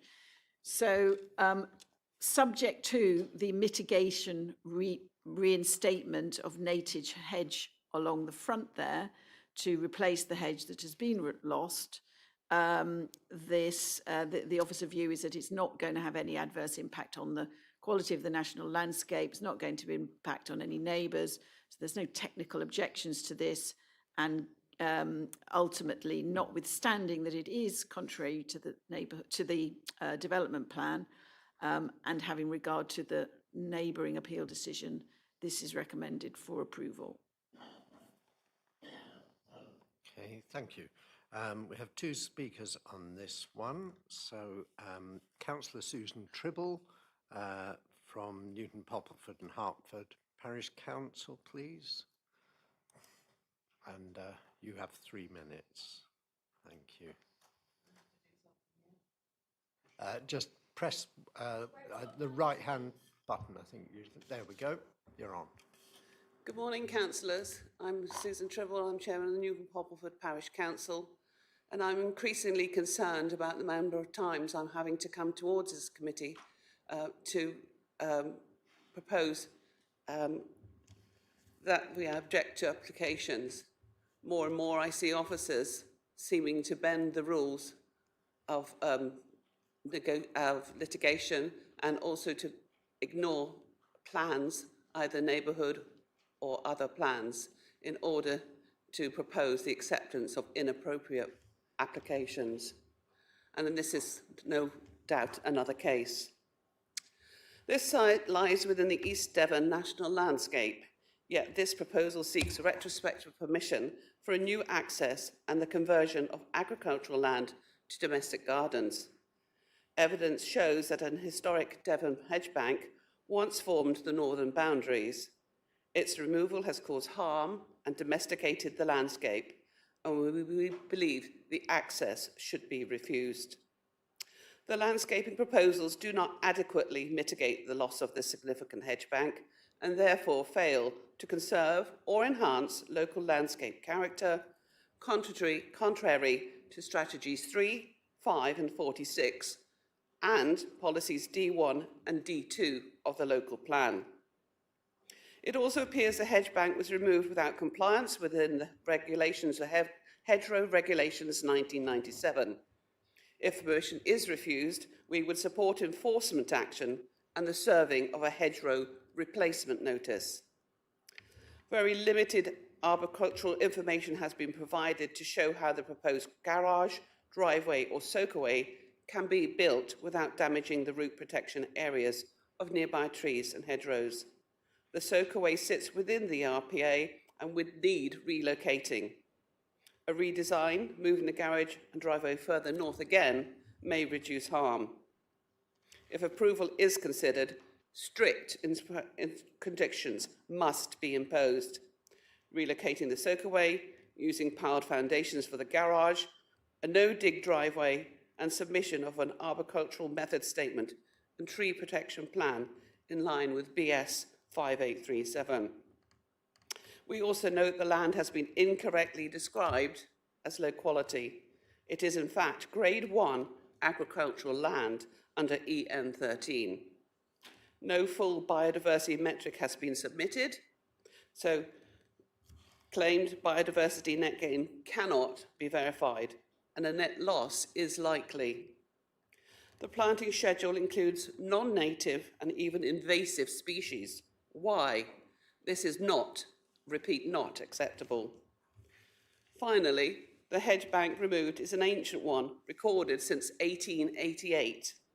It should have been ecologically assessed before removal, given the likelihood of dormice, nesting birds, and other protected species being present. Details of the works, compliance with wildlife legislation, and proposed compensation should also be provided. For these many reasons, the Parish Council strongly objects and urges refusal of application 25-1180. Thank you. Thank you very much. Oh, could you switch the microphone off, please? Thank you. Oh, it doesn't want to. Right, we've got there. Okay, so we have next representative from Bondstones. Have we got somebody? They've asked for their name to be put down, but they didn't confirm, so I'm assuming that they didn't want. Okay, that's fine. In that case, we can go on to the ward member, Councillor Burrup. Thank you, Chair, and I echo everything that Councillor Tribble has just said, including the part where we are increasingly frustrated at coming to object to recommendations from officers seemingly bending the laws to suit them. We have already started, in fact, Mrs. Ormsby started with the statement, this is contrary to our own development policies. So let's start from that, okay? This is retrospective. This is the removal of a valued and ancient Devon bank. So what we've got is an applicant who's just gone ahead and ripped out and put in their own access. Enforcement should just go straight in now. That's my personal opinion. This is a change of use from best and most versatile grade 1 agricultural land to residential in the national landscape. And it's the, it's planning application for a double garage. Well, they've already got one. If you look at the plan, at the front of the property is a double garage with full access onto the main road. So what are we talking about here? We're actually talking about impact to the national landscape to put in a garage that they don't need, there's no demonstrated need for, in the national landscape. And in order to do that, we've got to convert best and most versatile agricultural land to residential. Mrs. Ormsby mentioned the appeal, which is relevant in this case. The appeal actually was to convert a piece of agricultural land to residential garden. There was no application to put on, to include any residential development on that. In fact, the planning inspector said the proposed, in fact, in his appeal, the inspector said the proposal before me would not introduce the provisions of any built form on the site. It does not preclude future council refusals. So actually, we are in danger of comparing apples and pears here. And as the chair said on a recent, on a previous application, we need to be careful when comparing one application with another one. This one is completely different. In fact, Grange Farm didn't apply for conversion of that land opposite it to residential. It was from an applicant in Sidbury who happened to inherit half a field 4.5 miles away. So it's a completely different story. It's a completely different application. It bears no relevance to this, where we are, planning to introduce clearly residential outbuildings on what is agricultural land.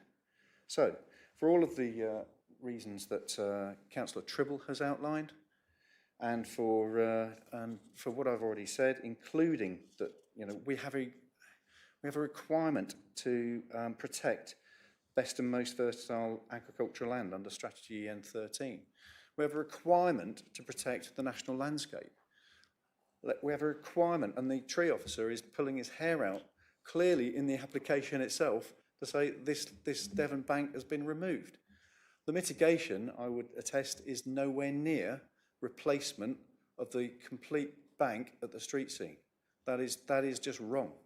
You know, that does not mitigate what is clear removal of an entire section of Devon Bank. So I would urge you to go against officer's recommendation and refuse. Thank you. Okay, thank you, Councillor Barrett. Okay, start with questions. Any Councillor Faithful?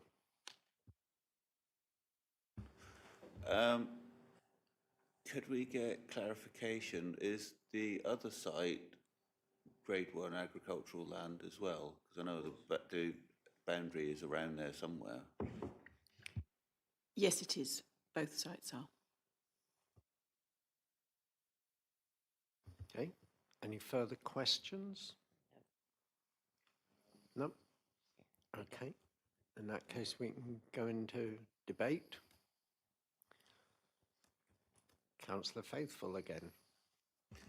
Well, I know it is quite a small piece of land, but I do think it's, when you look at what's being designed, it's quite a bit of Grade 1 agricultural land being lost for a long sweeping driveway and a rather elaborate two-car garage, which is, I'm curious about the, I suppose it's Velux windows in the roof, because it's virtually a two-storey garage that just doesn't show a first floor to it, doesn't it? So I'm not quite sure how to go with this, but there you go, that's for now.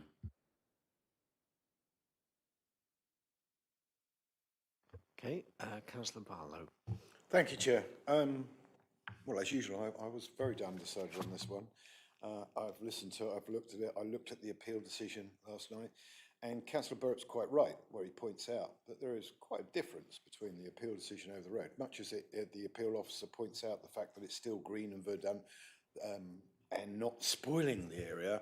That's because there was no building on it. And one of the things I think we specifically says that we weren't allowed to build any fences or anything that would change that.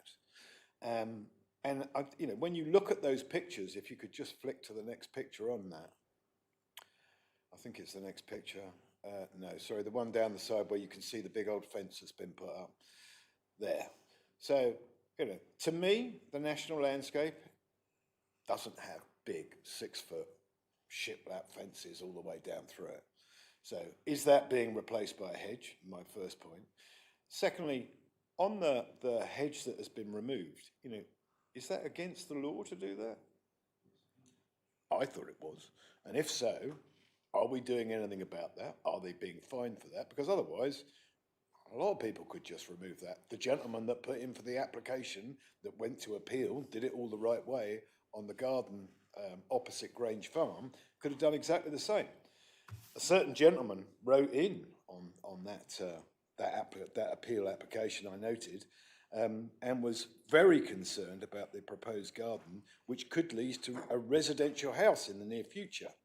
That gentleman just happened to live at Elmside, Newton Popperford, and that was only, of course, less than a year ago when he was moaning about the same thing that was going to happen there. So there's also and again, in that one that was brought up that there was Neolithic sites right opposite or adjacent to that appeal site, and this just happens to be right next to Elmside. So again, I'm surprised that there is no need for any archaeological work to be done there before any digging goes on.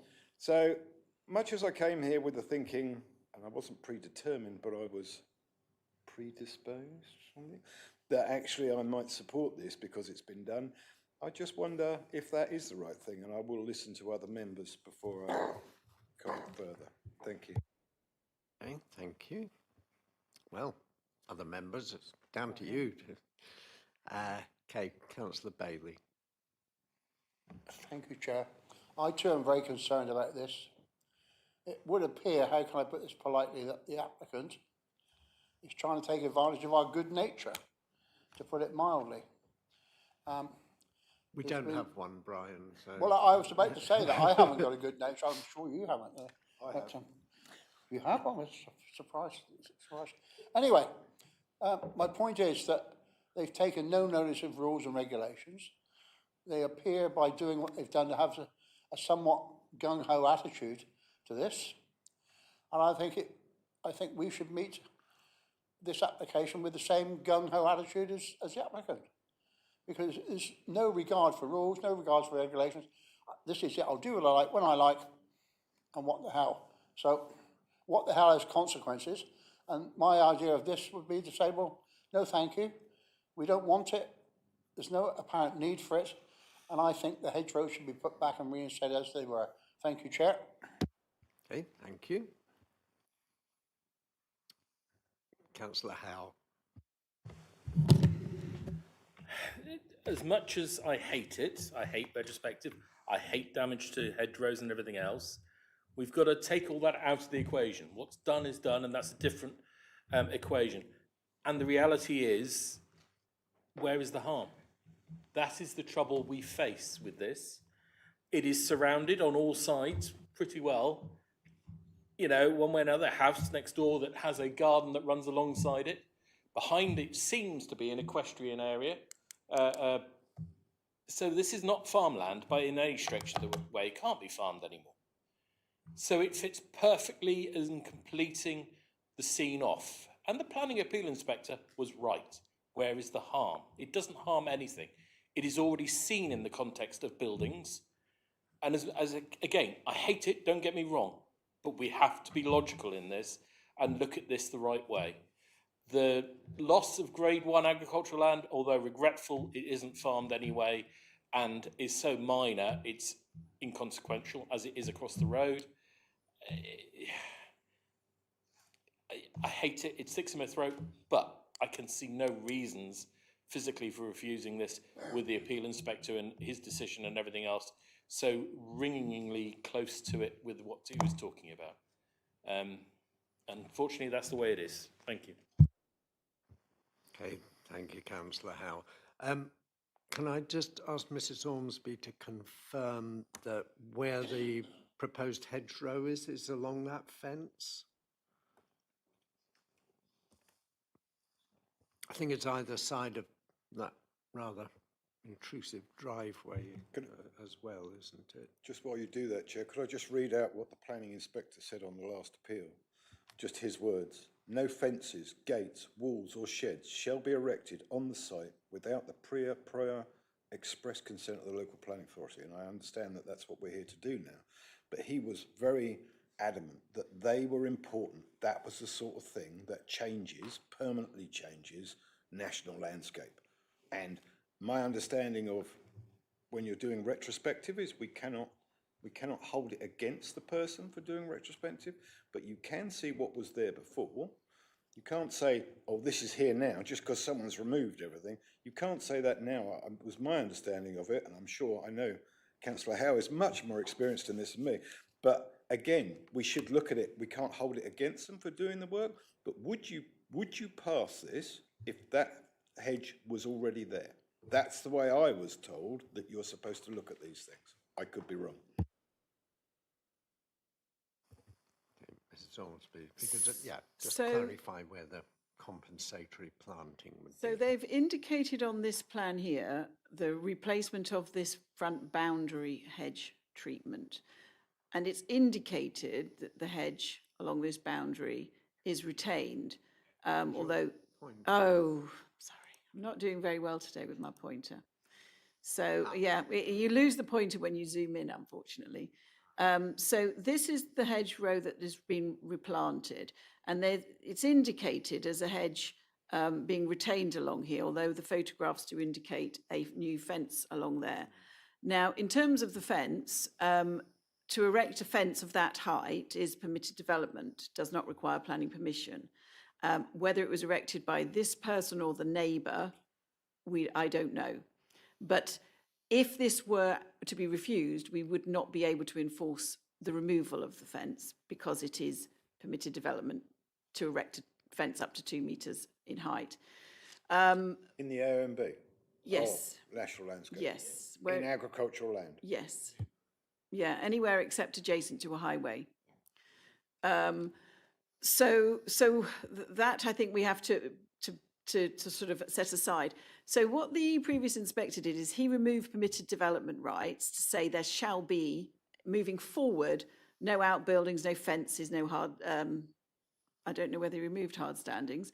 And in this instance, again, we are recommending the removal of permitted development rights so that whilst it would approve the garage, that any further outbuildings, sheds, garages, any further fencing that are not there from when the permission is granted would require planning permission. So it is proposed to remove permitted development rights. So, for example, they couldn't start putting pergolas or hen houses, etc., in this area here. And I recognise the fact that the previous scheme didn't propose development, but this garage is very much tucked away. It is lower than the house, so it's not going to be visible from any public area. So I think it would be hard to argue that that particular part of the proposal is harmful to amenity. I mean, again, picking up on the point that Councillor Howe made, this land is not going to be useful for agricultural purposes. It's in separate ownership. I believe it has been for many years, been in the ownership of previous owners of this site. It's unlikely to be brought into use for any functional, meaningful agricultural use. So I don't think that the loss of agricultural land is going to stand up. And as I said, it is sandwiched between 2 residential plots. So I think the key issue is the impact of this new access on the character of the area. I think that is the primary issue to consider. And yes, it is very regrettable that that hedgerow was removed before, without going through the proper process of either seeking planning permission or seeking, going through the hedgerow, seeking consent through the Hedgerows Act, hedgerow regulations. But we have to consider where we are at the moment. That hedge has gone, and they are proposing to reinstate it. And whilst, yes, we could, if this was refused, go through a hedge replacement order and get that hedge replaced, this scheme does propose replacement, and there is a proposed condition for a landscaping scheme that seeks to mitigate throughout the whole site the biodiversity impacts of the loss of that. So we could require, for example, the native hedgerow here, but also all along the inside of that new fence, we could require a new hedgerow to be reinstated, which we wouldn't be able to do if this permission is refused, because the only thing we can enforce is the hedgerow along the boundary here. So there are, it seems sort of a little bit, what's the word? Counterintuitive, that's the one. But we can require some betterment beyond what we could otherwise if this application is to be permitted, because there is that landscaping condition, condition 3, that does require them not just to be landscaping for visual, but also to mitigate for that important habitat loss. So overall, on balance, and I do share your concerns, the issues you've raised, I do feel that on balance, the recommendation to approve will end up with the better outcome. Come back on that, Chair? Can I just hear from Peter first and hold that thought, Ian? Can you give the dimensions of this garage? Because it does look a bit large for permitted development, isn't it? I thought there was... No, it's ooh, technical issues. It's not been, it is being applied for. It's not, it is When not you just permitted suggested development. that the garage would be okay for permitted development. It could have, no, I think it was fencing And sheds up to a certain size, is it?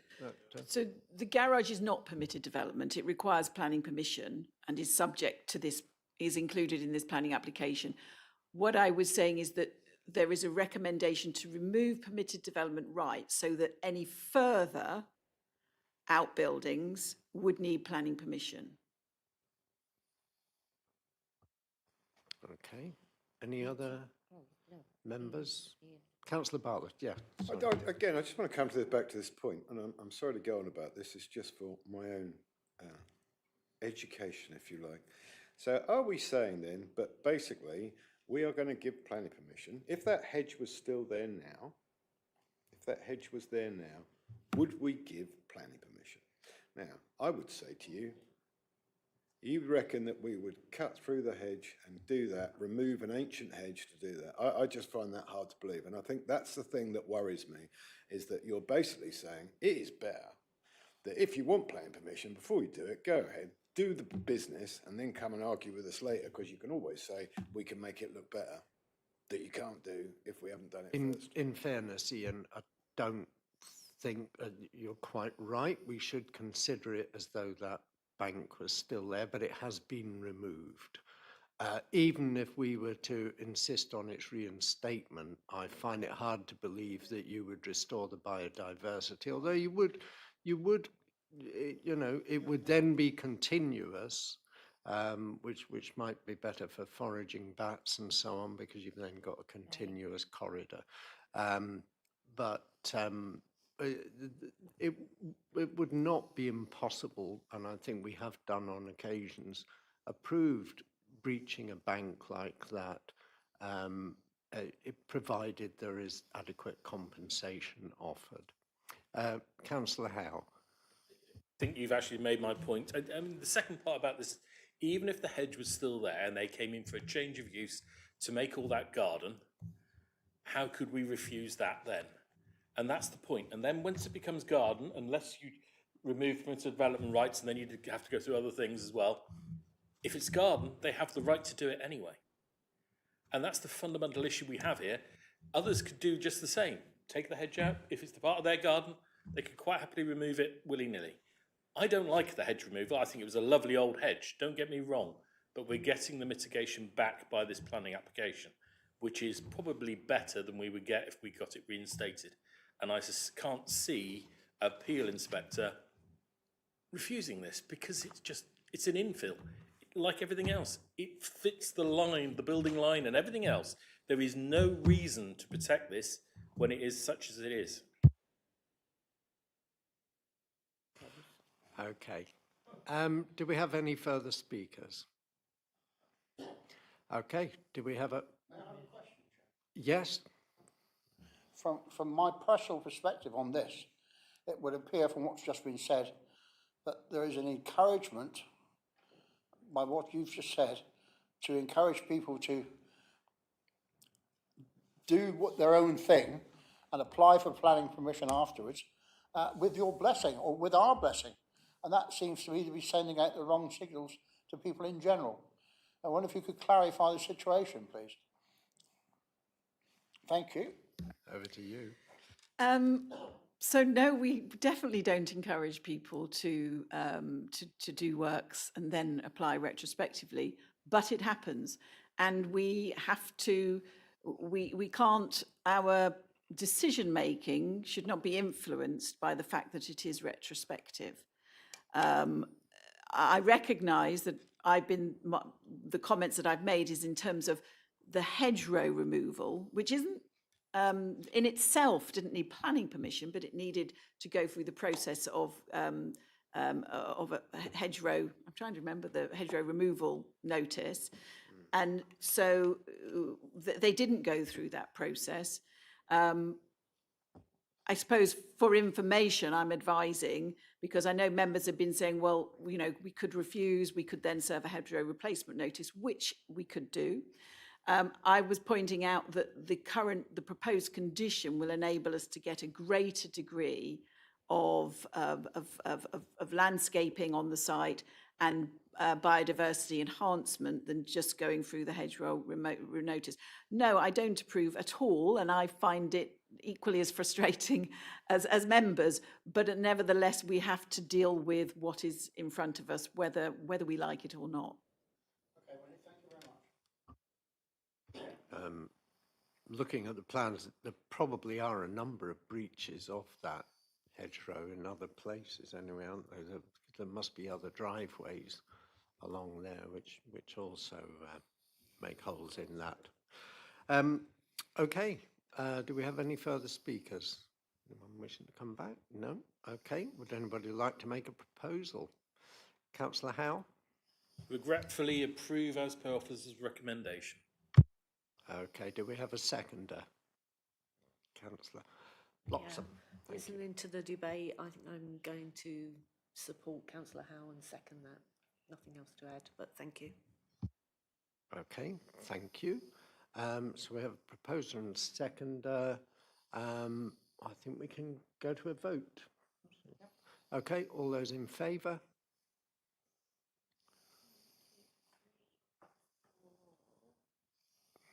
Two, three, four, five. Okay, those against? Two, and abstentions? Okay, so that is somewhat regretfully carried. Councillor Tribble has had to go, unfortunately, but we will go on to agenda item 11, planning application 25/1638 FUL 29 Glebelands, Newton Poppleford, pages 115 to 124 in your agenda pack. And Emerald Maguire Phoebe, Assistant Planning Officer, is going to present a report on this one. And Wendy's going to read Councillor Tribble's comments. Do we have the agent here, Alistair? You are here for this one, right? And then Councillor Burrup. So with three speakers on this one.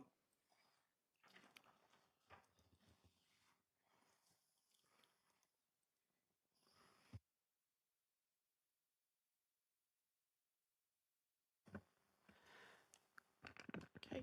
Good afternoon, members. Apologies for the sniffles. Firstly, I'll try not to be too annoying with that. So today we are looking at an application, a householder application. It's before committee today because it received objections, went to a chair's delegation meeting and was not resolved at that meeting, so I was called up to full committee. We can see the application site outlined in red, so in the middle of a row of residential houses. And a bit more context for you, in Newton Poppleford you can see the primary school to the north, and then further south and to the east we've got fields as well.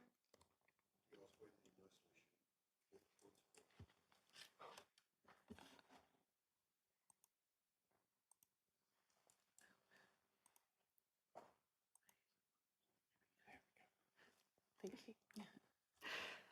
Here we have the existing front elevation, so from Glebelands. This site, it should be noted, does have the rear presents to a street as well, so there's no immediate rear neighbour on the property. We have our existing elevations, a reasonably standard bungalow, pale brick, some cladding and tile roof. We have the proposed front and western side elevation. So the ridge height for the roof is proposed to be increased approximately 1 metre, as well as 2 dormers to the rear. And we also have a raised platform or decking area to the back. We have our existing rear elevation and east. And here you can see the 2 dormers proposed on the rear elevation.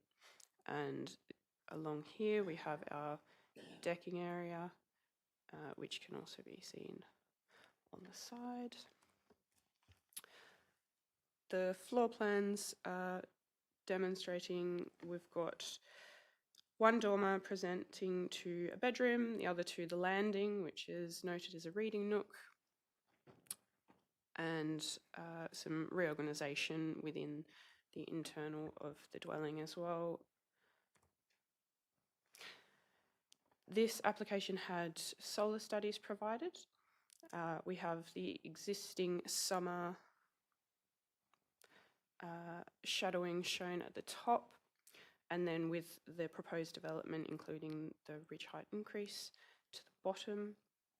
There's not perceived to be any unreasonable impact. It's a reasonably negligible impact on neighbours as a result of the proposal. You can see the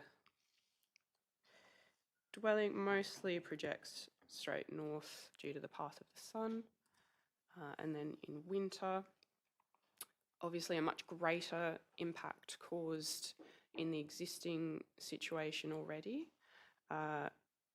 This doesn't propose to do too much more in terms of an increase of impact upon neighbouring properties. So to the west will be some increase, though this is finalised by noon, and then afternoon there will be some increase again to the eastern property, but the majority of the impact will be focused on the front garden of the site itself and to the roadway to the north. Here we have the agent has provided renderings to demonstrate the height change. So our existing property here with the ridge line, there is quite a steep topography to the site, and down this road you can see the maximum ridge height increase up to here, so it will still sit below the adjoining neighbour at number 30. And here we have current street view, so our property in the centre there. And again from the top angle. These are images provided from on the site itself. So this is approximately where that raised decking area would be located. So along this boundary here. There's not currently views to the neighbour to the east. The majority of vegetation is proposed to be remain, and there would be about a 50 centimetre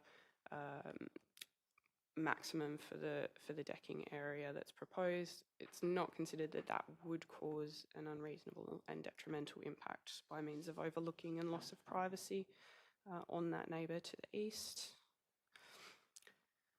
Here we have some indicative drawings for screenings to the western side of the dormer in order to protect neighbour amenity and avoid overlooking to the neighbour on the side.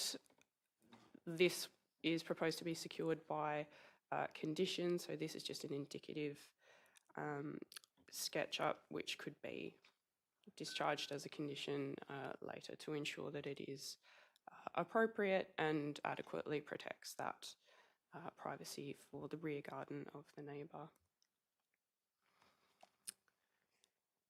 And the application is recommended for approval subject to conditions, considering that it is not going to cause an unreasonable impact or upon a neighbour, their amenity, or a detrimental impact upon the character of the area.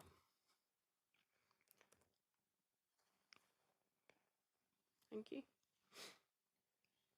Okay, caught me out there, Emerald. Right. Sorry. It's okay. Any questions? Oh, we've got speakers, haven't we? Right. So, Wendy, you're going to read out Councillor Tribble's submission first. Thank you, Chair. The Parish Council wish to register a formal objection to this application on 5 grounds. Number 1, loss of light. The proposed increase in roof and ridge height will significantly reduce natural light to the east-facing kitchen and bathroom at number 29. The kitchen relies on a glazed door for natural light due to its north-facing orientation, and both bathroom windows are dependent on early morning sunlight. The submitted solar study is incomplete as it begins at 9 a.m. and does not access the crucial early morning period. This omission underestimates the true impact on neighbouring amenity. Number 2, harm to local character. The conversion of a bungalow into a house will disrupt the uniform roofline and cohesive character of Gleblands. All properties were purposely designed as bungalows, step down a steep incline to create a consistent and harmonious appearance within an area of outstanding natural beauty. Introducing a full-height house will appear visually intrusive, out of character, and incongruous with the surrounding dwellings. Allowing this development sets a harmful precedent for further bungalow to house conversion. Number 3, drainage concerns. Drainage provision has not been adequately defined, an issue already raised by South West Water. Given the steep gradient of the site and existing drainage challenges, this lack of clarity poses an unacceptable risk. Number 4, inappropriate construction materials. The proposed use of timber and bronze zinc standing seam cladding along the black UPVC windows and guttering is entirely out of keeping with neighbouring properties. These modern materials would appear stark, incongruous and visually intrusive within a traditional bungalow street scene. Number 5, previous planning breach and safety concerns. The applicant has previously flouted planning regulations by erecting a 6-foot fence without permission. This fence obstructed visibility for residents leaving their drives and created a serious safety hazard, particularly for children walking to school. This history raises legitimate concerns that similar disregard for regulations may occur with this proposal, further compromising safety and the amenity of neighbouring residents. In conclusion, for the reasons stated, we strongly urge the Council to refuse this planning application. The proposal represents an inappropriate and intrusive development that would cause lasting and unacceptable harm to both neighbouring amenity and the wider street scene. Thank you, Chair. Okay, thank you. Next we have the agent, Alistair Powell.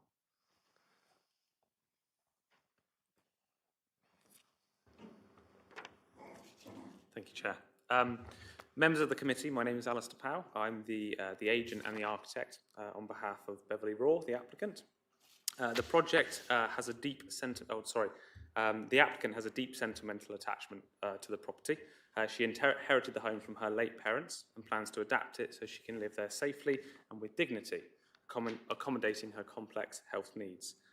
The scheme gives her much better accessibility to the property, a lift to the first floor, and the ability to live and the ability to have live-in care should it be needed. These are essential changes, not optional ones for Beverly, and it will allow her to stay in the home in the area that she loves.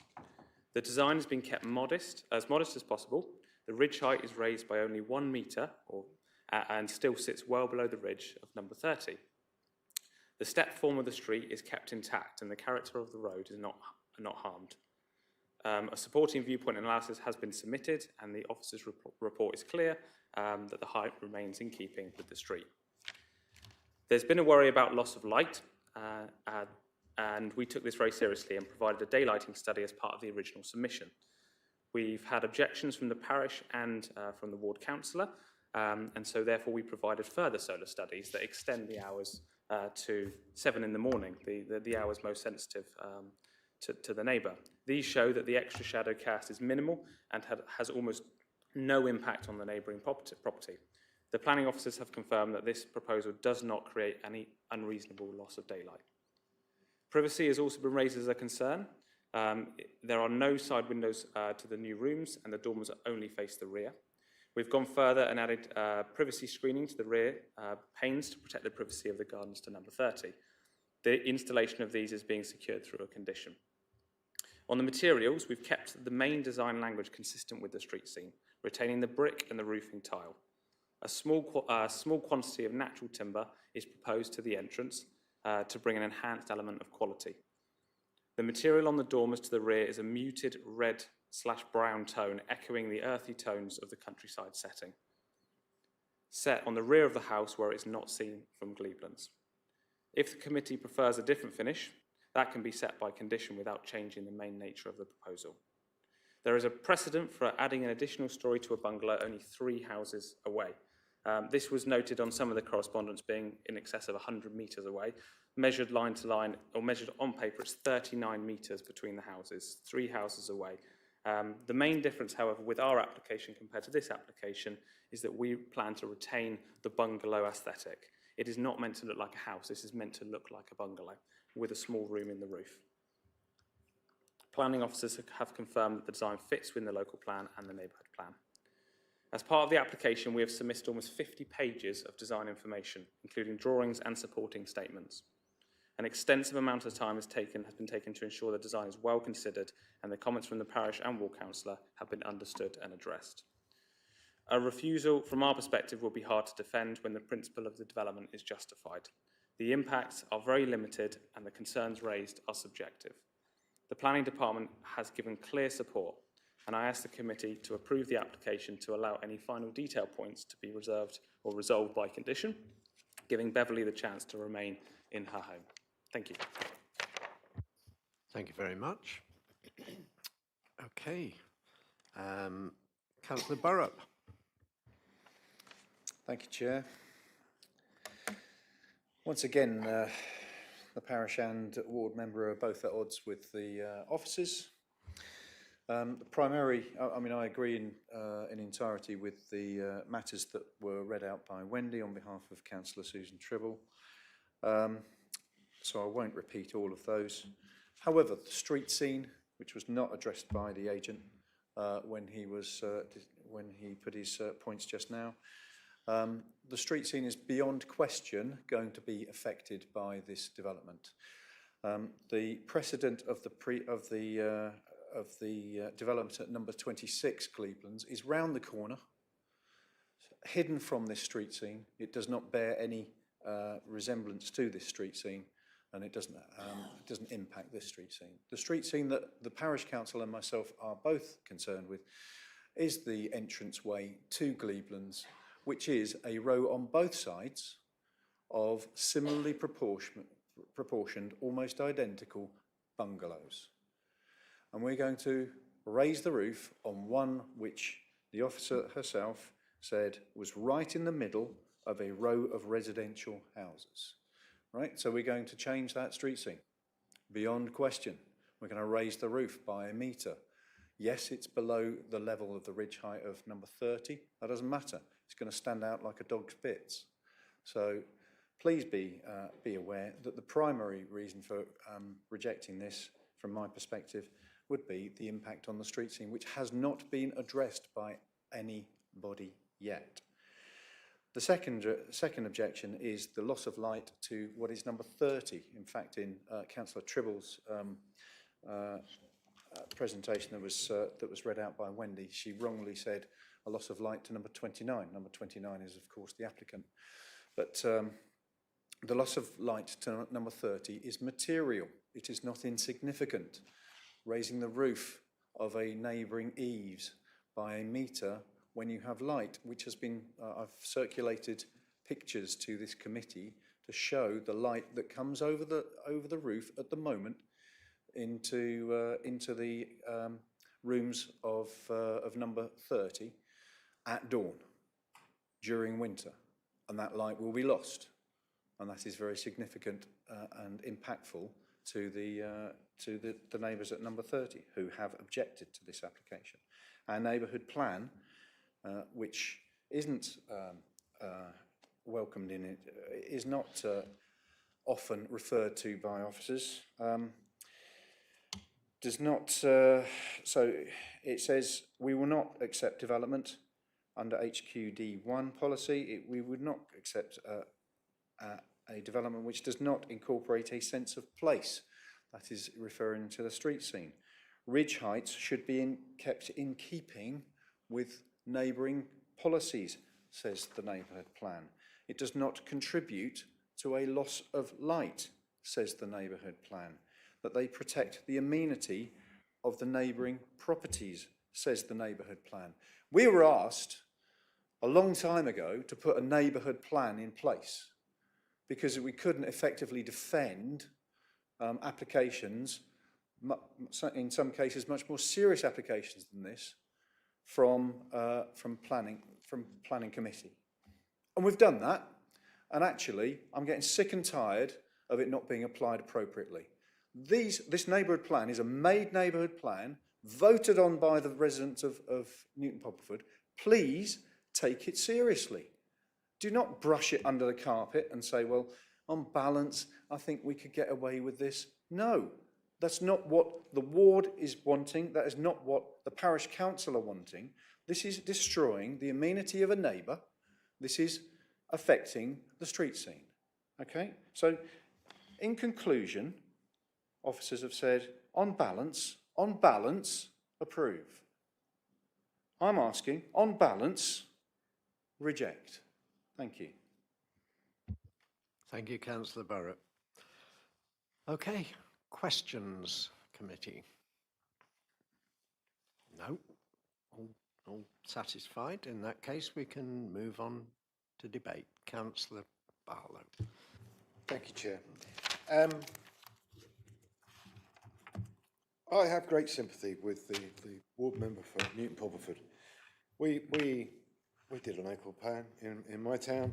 We have the same arguments. The same, do you know what? The exactly same. Nobody likes, and I have a saying, we're all NIMBYs as far as I'm concerned.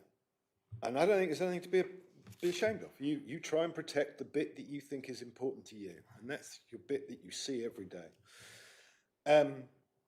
But dormers in roofs are, I look at it in Sidmouth, we've gone past the point of trying to argue these now. We've gone to the point now of, I say to members, this is protecting and improving that house for the future. And when you look at the plans for that house, of, you know, would you want to live in, I looked at the size of the house, 66 square metres for the house as it exists now. You wouldn't even get that for a 3-bedroom house. That wouldn't be allowed to build a new house now. So look, I have every sympathy, but to me, this is modernisation. This is guaranteeing that house for the future. I understand the meter, the difference that will make, but if you look at the way the houses fall there at different heights, etc., again, I don't think that will ruin the street scene. The back garden, again, the overlooking is being taken care of with the screening, which I think is admirable that they're willing to do that. I don't think that there would be too much adverse overlooking there. And the layout of the house is, as I said, it looks fine for me. And I must admit, I agree with the officers. I think this should be allowed. But I will listen to what other members say before I make a proposal. Thank you. Okay, thank you. Okay, Councillor Faithful, perhaps before you speak, Peter, I'll just point out nobody's arguing that there is no impact whatsoever on the street scene, and our local plan respects that as much as Newton Poppleford's neighbourhood plan. I think the point for us is it enough to refuse the application? Ditto the loss of light to the neighbour. For us, we have to decide whether that is sufficiently impactful to support refusal. So I think we're not arguing that there will be some effects from this. What we're arguing is how bad is it, and can we justify that? Okay, right, Peter. Well, it's actually along those lines. So it's actually a question. Do we have to, all this stuff about copper and, you know, funny things, can we stipulate the appearance of the thing? I mean, if it was just changing height without all the extra bits, it would have less impact. If the colour scheme remained the same in keeping with everybody else in the street, it would have far less impact. If you start doing other features onto it, you know. Are you talking about the standing seam dormers? I think that's where the copper is. it departs from. Councillor Burrow didn't mention this, but I think it has been mentioned before that there is some metal. Is it roofing? Copper. Wendy, proposed, and that would be on the rear of the property, so not necessarily having an impact on the street scene, but it is again a departure from the neighbourhood plan. So again, we have to decide that, but I think the report said that we could condition that to require some different materials if we felt that was kind of in the balance. Is that right, Wendy? Yes, in fact, so the rear of this house is actually visible because it backs onto another road rather than another garden. So whilst many rear dormers are not visible from the public domain, these ones would be. And officers do actually think that the materials proposed are inappropriate. They would look out of place. So there is a condition recommending that before development of the dormers, before any materials are installed, we agree an alternative material, such as tile cladding that matches the tiles on the roof, so that it's more in keeping with the street scene. Okay, thank you. Was that all you wanted to say, Peter? Yeah, thank you. Councillor Howe. Thank you, and I suppose for the first time today, I'm actually going to agree with Councillor Barlow a bit. But with context, I mean, first off, the parish council, it is a parish council, I suppose, Newton Pop Town or parish, looking at the parish, yeah, mentioned a 6-foot fence. There is a 6-foot fence there, but it reduces down at the roadway, so as such is permitted development and is not any problem there. And going back, disagree, you can disagree all you like. I'm fairly sure permitted development, the fence sitting alongside this property at 6 foot is perfectly allowed because it doesn't go as far as the highway.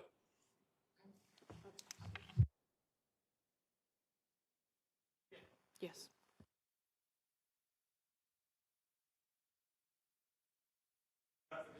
Just by point of correction, the fence that was originally put in was 6 foot up to the highway, and it was required to be reduced by enforcement. Thank you.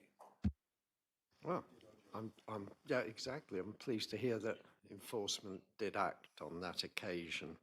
And yeah, you can see from the photographs that it does now slope down towards the highway. So we get over that one. Yep. It is legal. And then we go on from there. And I think the principle, and I get why the town council and the ward member are getting so annoyed. But unfortunately, the neighbourhood plan is fairly old now. And even when it was newly created, and my parish has just gone through a newly created one, it all puts it in balance. It's in planning balance. There's always a bigger stick that can override a policy. And we have that with local plan and neighbourhood plans. And unfortunately, that's where it comes in. You can have all the policies you like, but if there's a bigger benefit to the community and the local area, unfortunately, that's what wins. So there's those two to put them in context, and it's not against what the parish council and the ward member are trying to do. It's just trying to put it in balance. Street scene is the hard one. Yes, the street scene will change. The street scene changes frequently anyway. They all do. Will it be harmful? Unlikely. Will there be a light loss to the neighbour? Probably for about an hour, maybe a half an hour. A little bit less light, just because it doesn't just come quite over that roof anymore. It comes a little bit later. But will there be substantial and enough to actually affect them where an appeal inspector would rule any different? Unlikely, again. So I'm having trouble, apart from possibly materials, to find a reasonable reason to refuse. And of course, materials can be done by condition anyway. So I hate losing bungalows because bungalows are so fundamental to our older people. Hell, I live in a bungalow, me included. But it's one of those things where once you put a floor in, or a second floor in, it's harder for certain families, people to accommodate, and a level surface is fantastic for certain people that need it. So I hate losing bungalows, but at the same time, I can find no reason to back me up and find a reason for refusal on this. And I visited the site because I wanted to go and see it because of the concerns raised. So unfortunately, I'll have to support it. I live in a bungalow too, Mike, but it has already a first floor, which was put in when it was built. And I live in an area of bungalows, and families move in, and the first thing they do is they don't always raise the roof, they just put a dormer in. Even couples do it, and we have a proliferation of dormers around my way, so we can no longer say it's not in keeping with the street scene. Some on the back, some on the front, some on both sides. And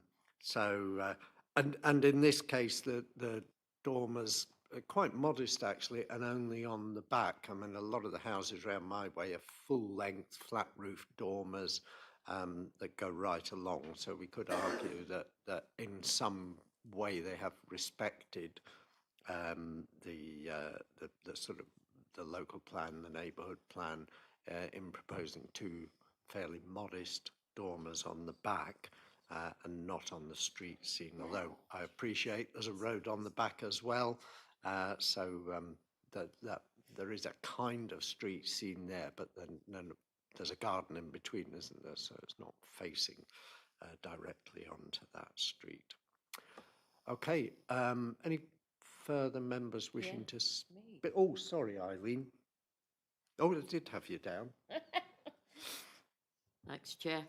Well, this has come to committee because Chair wasn't available for delegations, so it came before me. I was concerned that the views held by Councillor Burrup and the Parish Council, and I thought that their views were very firmly held. And I thought, well, to give them a fair airing, and you know, objector could come to and address this committee, that it should go to committee. Although I have a question about the light. There's a reference to the natural light being lost. Does it mean natural light? Does it mean sunlight? But it would only be for a very short time. Could somebody, you know, confirm that, please? Do you? So the shadow studies are looking at direct sunlight coming into a room, not actually the level of light that is going into the room. Thank you. That's really what I wanted to know. So in that case, I think we're giving it a really fair hearing here. And I hope that, you know, as Councillor House already said, neighbourhood plans, they soon go out of date.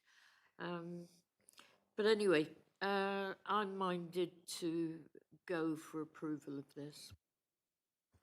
Is that a recommendation or a proposal? Because I don't think we've had one yet, have we? No, I won't make one from here. No. Okay, Councillor Howes proposing, Councillor Barlow seconding. So all in favour?